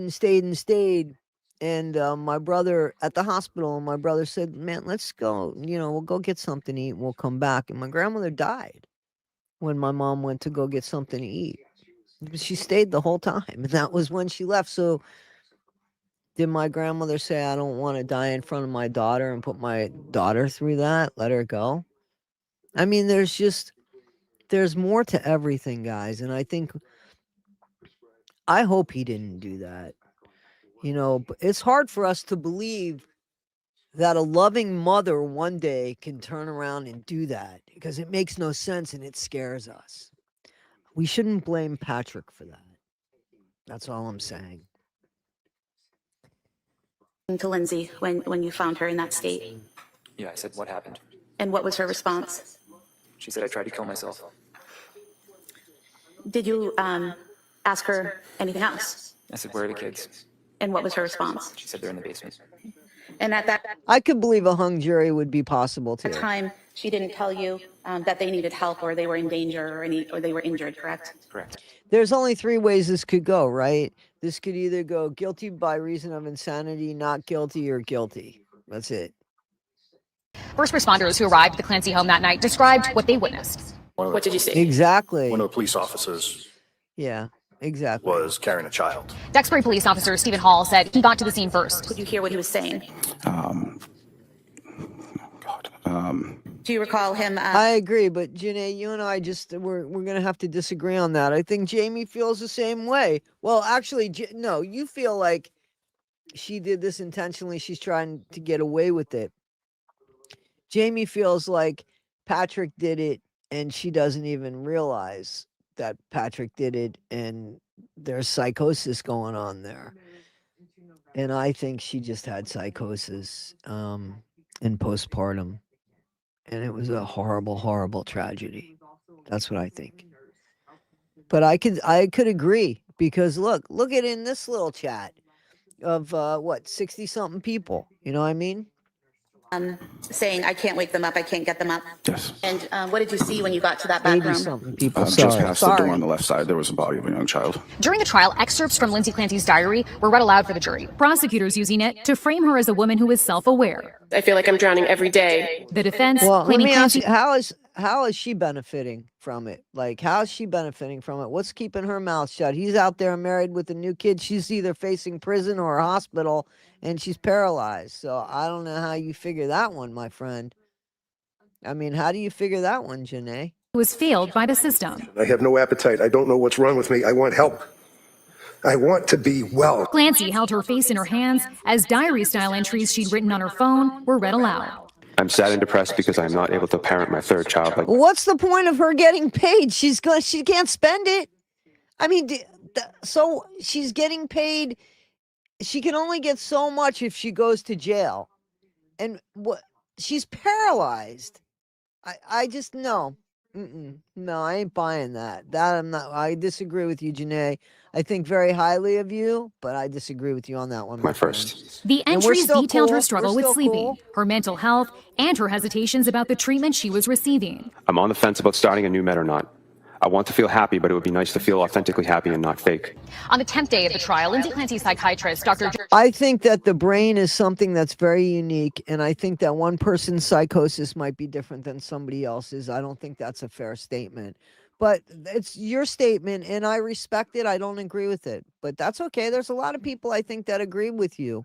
I don't. Jennifer Tufts testified that Clancy, in her opinion, didn't exhibit signs of psychosis or mania, but the defense pushed back on some of those claims. Did you ask her if she was hearing any voices or seeing any visual hallucinations? I think that there's people that can compartmentalize. And I think that even under psychosis, there might be some sort of default that still compartmentalizes. We don't know the layers of the brain and how it all works, especially when people are medicated. I'm not sure if I asked that in that appointment, but she was very clearly not psychotic. And why do you say that? Because of how I described some of I'm the sorry about that. signs of psychosis that are on the mental status. To hear that, Wendy. I'm so sorry to hear that. I'm so sorry to hear that. Can you reach out to me privately, please, Wendy? Exam, none of those were present. But she told you that she was worried about suicidal ideation and having suicidal thoughts, right? Well, this was the time she said she was worried that she was close to having suicide. I hear you, but she has to. How do you tell somebody they're crazy when they're crazy? How do you make somebody rationalize something when they see things a certain way? Thoughts. So did you ask her what does that mean? Does that mean she's standing at the edge of the stairs and she's thinking about falling down the stairs, or what? What does that mean? Close to suicidal ideation? So I asked about that, and that's when she said she described it further as using the word hopeless. At several points during this trial, Lindsay Clancy's emotions were reverberated in the courtroom, sobbing as a medical examiner discussed the injuries her three children, Cora, Dawson, and Callan, sustained before they died. Yes, this is 1,000%, 1,000% true that our healthcare system, mental health and physical healthcare system, needs a complete overhaul. This around her neck. The emotional moment. Maybe we can call that Trump healthcare because it's all shitty. Consuming the courtroom. What about Clancy was wheeled out as jurors were seen crying, prompting the judge to call for 2 breaks. After the prosecution rested, Lindsay Clancy's defense called members of her own family to the stand. Paula Musgrove, Clancy's mother, said her daughter expressed concerns about the medication she was taking and feared hurting her children. Do you recall the time that you were in the kitchen with Lindsay and Patrick and she made a statement about her I see him, not my monkeys. I think so too. State of mind to her husband, Pat, and you were there? Yes. I know it's difficult. Just tell us what you remember. I agree, Scottish. I remember her being very nervous. I remember her saying, I just have to tell you guys something. And then she told us. What did she tell you? She told us that she had thoughts of harming the children. Allison Ozga, Lindsay Clancy's sister, also testified about Clancy's state before the killings. I do remember her saying at one point at the beginning of December, something along the lines that I'm in a really tough That's spot. Interesting. Animals and knowing what she had shared with me previously about how her mental health had been struggling, I had this gut feeling that something was off and that she was really struggling, and I asked her if she was safe. When clinical and forensic psychologist Dr. Paul Zeisel took the stand, he testified that after the killings when he met with Clancy, she said she, quote, heard a male voice ordering This is where Jamie comes in and says it was Patrick's voice. Her to kill her children. Zeisel testified under oath that he does not believe Clancy was faking her symptoms. My opinion is that she did have indeed a mental disease or defect. That's a legal construct, not a DSM-5 one. Jojo but she had Fashocho, bipolar how disorder you doing? with postpartum psychoses. In addition, she was unable to conform her behaviors to the rule of law, and she had no appreciation for the wrongfulness of her act. The testimony, which differs from what prosecution expert witnesses told jurors, highlights the key question for this jury. I heard she went through the window head first. That's what I thought. I don't know. I shouldn't, but I heard them talk about that, so I don't know. Maybe I'm wrong. What was Lindsay Clancy's state of mind at the time of the killings? During the rebuttal stage, the defense called for a mistrial after testimony referenced Lindsay Clancy's faith twice. In the course of Yeah, and I got to tell you, I think that we're causing our own fucked up health in the brain because of the stuff that we consume, that they allow us to eat, that we take in, and some of the medications that are prescribed. Each child, she said, go to God, baby, go to God. Then he said on the stand, She was raised as a Catholic. As I understand Catholic considerations, that's not necessarily what happens, but when I asked her about that, when I said, isn't suicide a mortal sin? Yeah, can I see counsel over here? This was... Yeah, every time they bring up religion, they do that. So, yeah. Jojo, I don't agree, but that's fine. You're cool. It's the second time Catholicism was mentioned and struck from testimony. Judge William Sullivan quickly rejected the defense's motion. I'm not going to declare a mistrial this time. Now, the judge did not declare a mistrial, but he did tell the jury... There's evidence of a second unregistered phone. I have proof of that.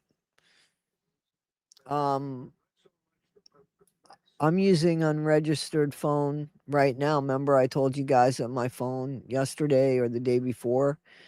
So now I'm using that phone all the time because I'm using it as a tool. When I'm recording something on my phone or on the phone with my phone, I'm using that other phone. It doesn't mean anything. I mean, I can show you I got two phones right here. You know, I don't want to put them too close together, but you see what I'm saying? Like there's two phones right here. So I don't know what that means. I don't want to be held accountable because I have two phones. What are you supposed to do with it? The one I'm going to use for, you know, capturing videos and stuff. To disregard that testimony about religion. Both sides have delivered their closing arguments, and then attention will be on the jury box as the world awaits a verdict in the Lindsay Clancy murder trial. This young lady is not guilty of the killing of her children because she was suffering from a disease and defect, as His Honor instructed you. And they're not going to be able to prove otherwise. And it's their burden, not ours. She left them discarded on the basement floor, like broken toys, because she was done playing the game. You know to a moral certainty, she is guilty. Now it's up to the jury as the world awaits a verdict in the Lindsay Clancy murder trial. For CBS News, I'm Chanel Call. I also use it to copy videos. I mean, to record videos. You know, like sometimes I'll be recording a lot, you know, one thing on one phone, another thing on the other phone, you know, so I could do that.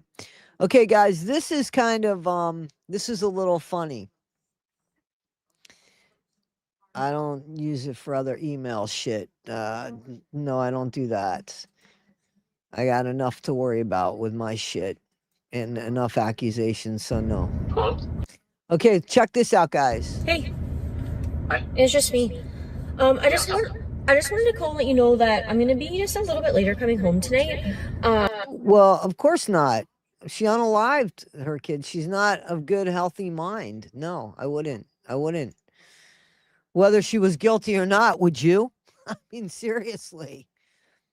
Whether she was guilty or not, would you? If she didn't lose her mind and went through that psychosis, she would never watch anybody's kids, in my opinion. I don't think anybody could see past that.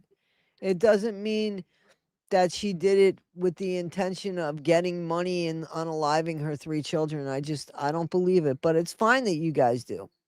There's this, I kind of want to go get my hair done, and I know I usually go to the same place every single time. These things are expensive, these phones. They're mad expensive. Why wouldn't we use them? I just never thought to go ahead until I didn't have the one to use the other day. But I wanted to try this new. It doesn't even have like a like I can't use it outside or anything. I think it's just I can only use it for internet and here. Salon. It's like a little bit further out, like into the city. So I heard that the girl there that works there, like she's really good at doing like you know where you get like the dye job, kind of like an ombre effect. Okay. So I'm thinking of going to her. Didn't Gypsy just kind of get one of those things done with her wig or something, or her whatchamacallit, her extensions? It's just a little salon, like more out in the city. The girl who is known for like being really good at this, her name's Claire. So I just want to see a girl named Claire.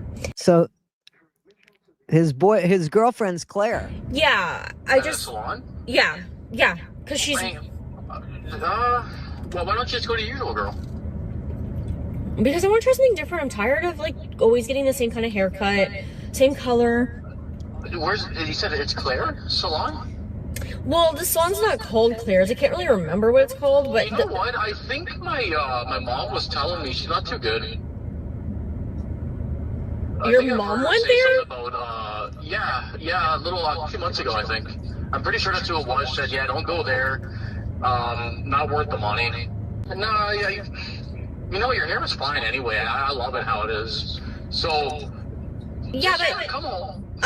I like just, you know how sometimes like, if you just get a haircut, you just feel fresh, you just feel good about yourself. I get that, but that's why I just go to your usual girl's awesome. I don't know, like come back home, and I'll pay for it. I'll treat you tonight. Oh God. Hey. So you saw this guy, he realized, uh-oh. So this is really quick. It's just sum it all up. Today was the closing okay? arguments in the Lindsay Clancy case. And what was remarkable about them was how different they were from the opening statements. The Commonwealth's case has changed dramatically since opening statements. A surprising number of issues have dropped out or become unimportant over the course of the trial.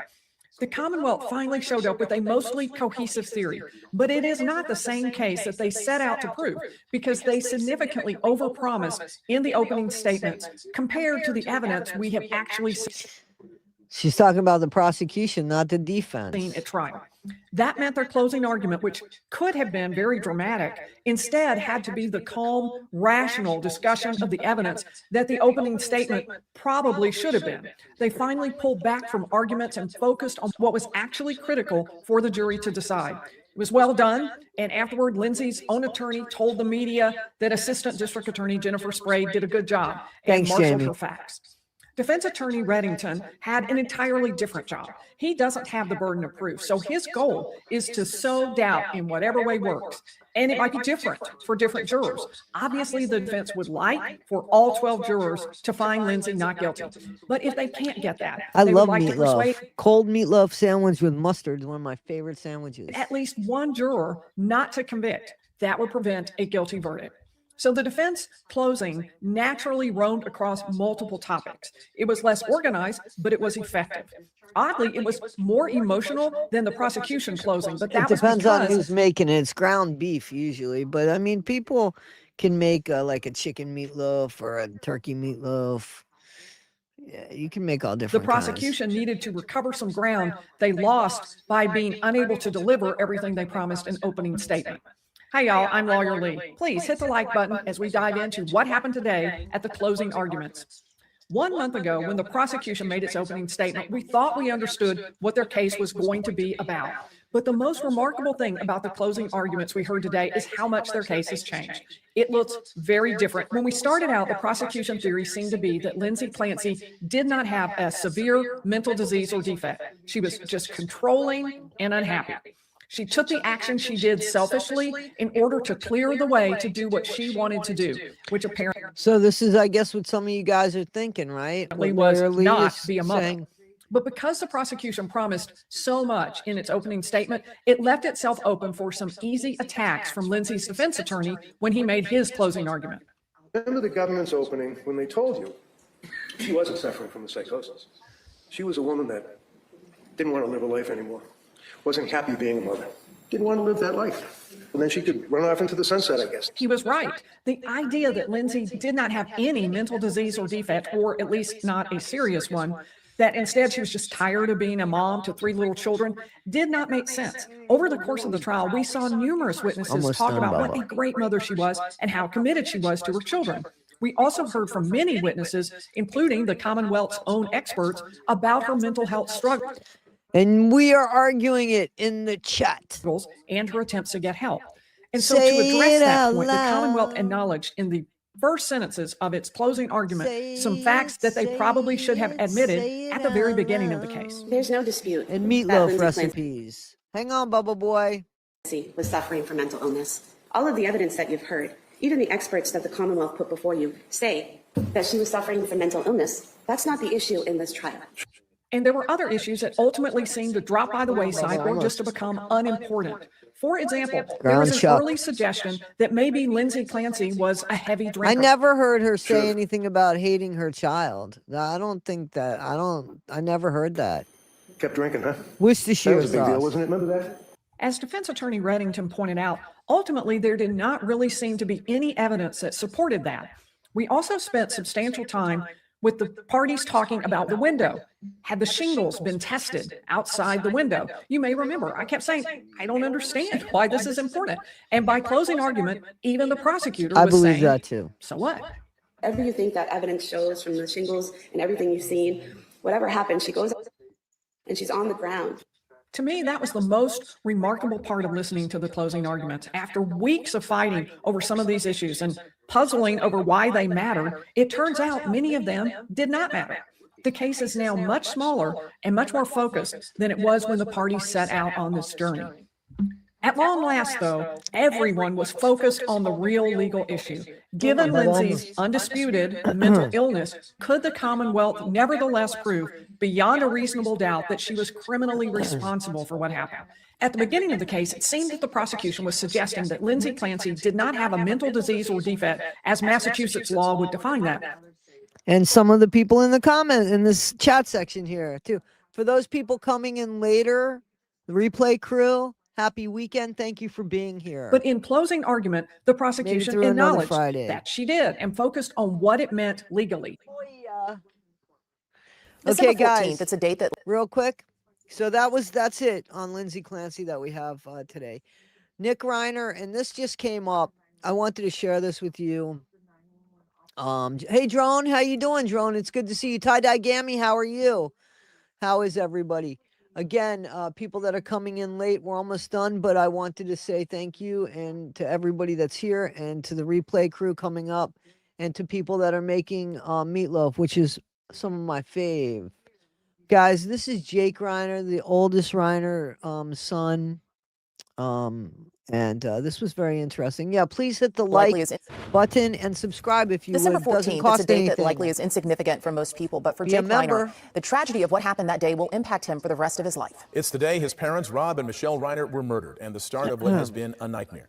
But hope is starting to shine through. We're almost done, guys, I promise. Sat down with Jake and I is think here it's now last to share his story. Mark? Mark and Michelle, good evening. It remains an incredibly complicated time for Jake Reiner. Despite that, he sat down with me for more than an hour, and we talked about everything, but that doesn't mean that Guys, he could I didn't answer hear the everything. whole interview. All of this will I didn't hear the whole interview, but I'm going to get on that site and listen to it.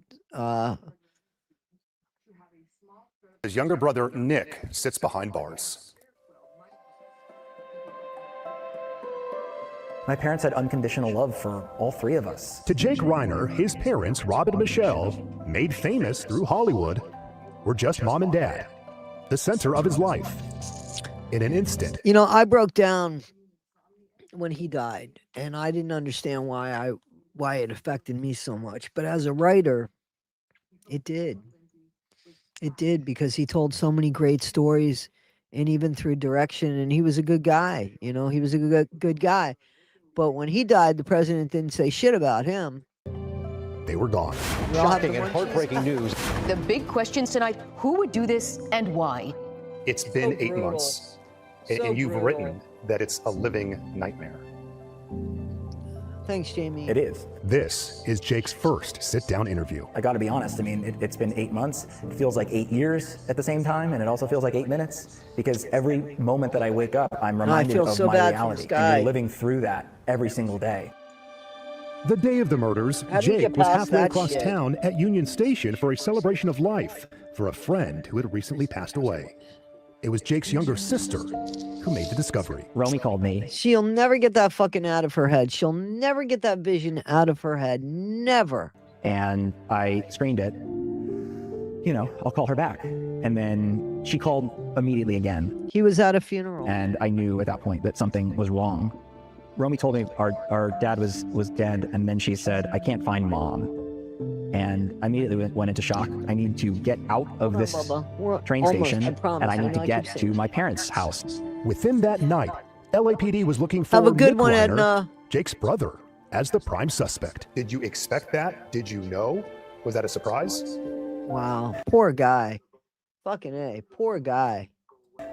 I feel like that's something I don't really want to answer. I don't blame you, Jake. Right now.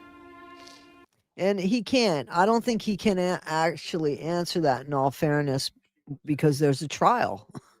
So I don't think he wants to give his brother ammunition, and I don't think he wants to give the prosecution ammunition. You have described that after what happened, it was losing more than half of your family. Mm-hmm. That includes Nick.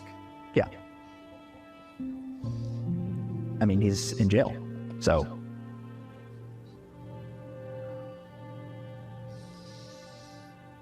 You know, it's like I physically lost my parents, and then Nick was arrested, and it's like now it's just me and Romy.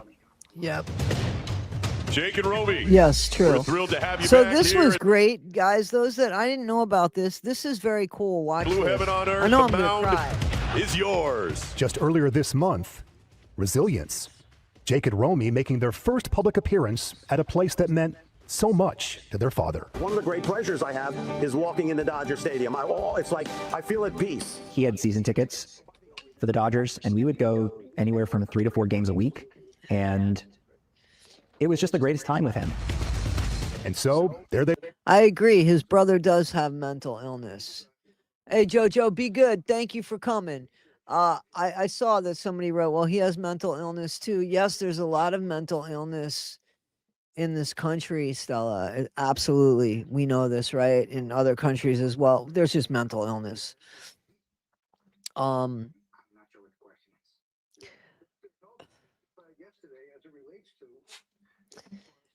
There's a difference between, I think, what he did and what Lindsay Clancy did.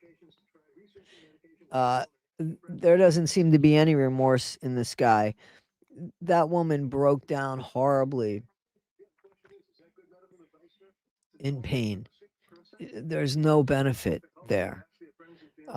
There was no drug use there. No intention of drug use. She kept screaming for help. This guy fucking shut the door on help. You see, there's difference. They were for a ceremonial first pitch. I think for her, it was kind of interesting for both of us because I I was yeah. proud of her for doing But I also don't think he could speak on his brother because of that. And because the trial coming she up. felt like she wanted to be there for me too. For Jake, a strike and the point above.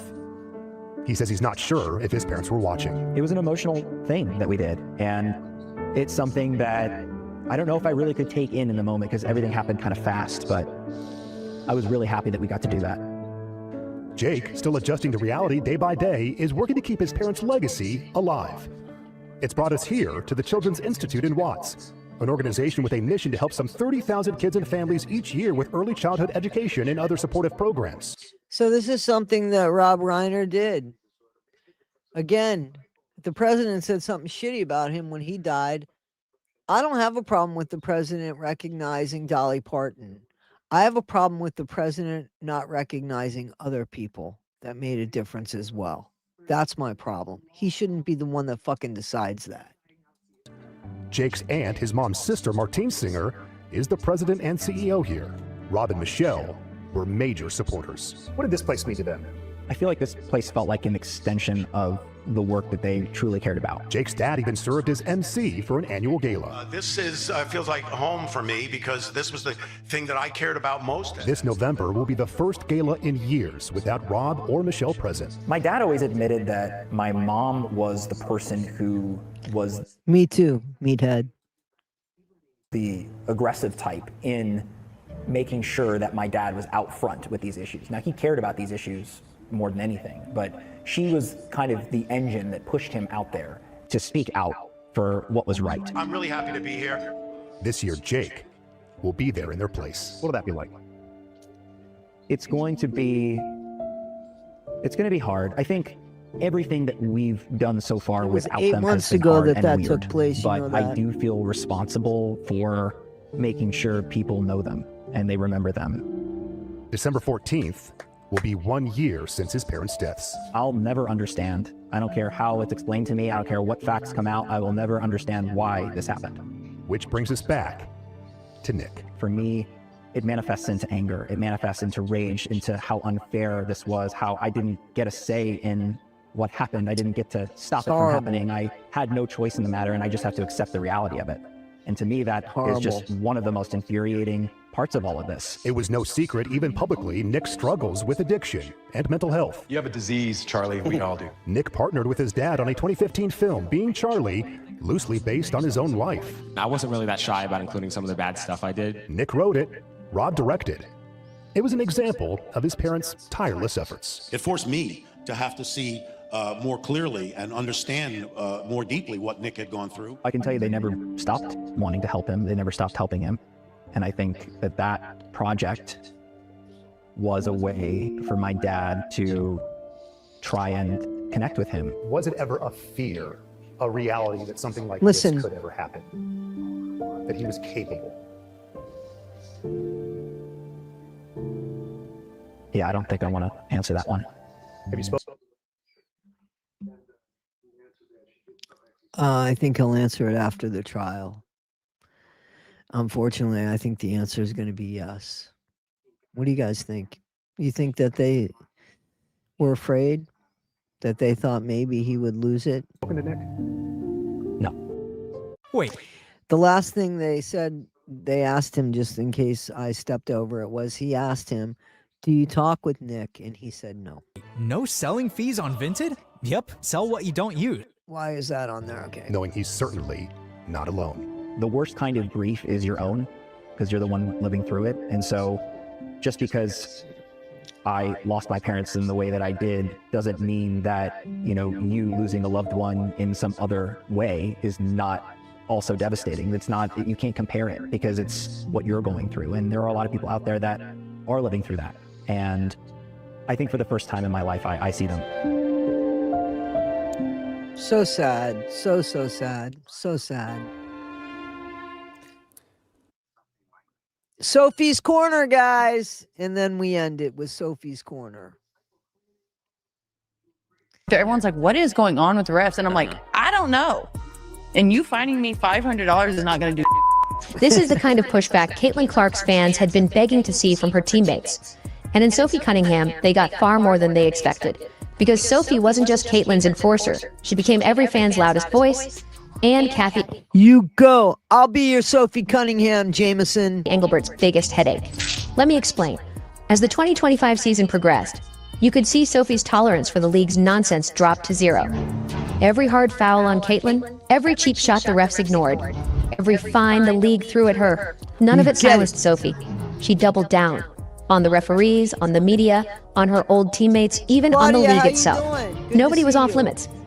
And here's the part that should terrify the WNBA. This is only the beginning. This video breaks down Sophie's evolution from Caitlin's enforcer to the WNBA's worst nightmare.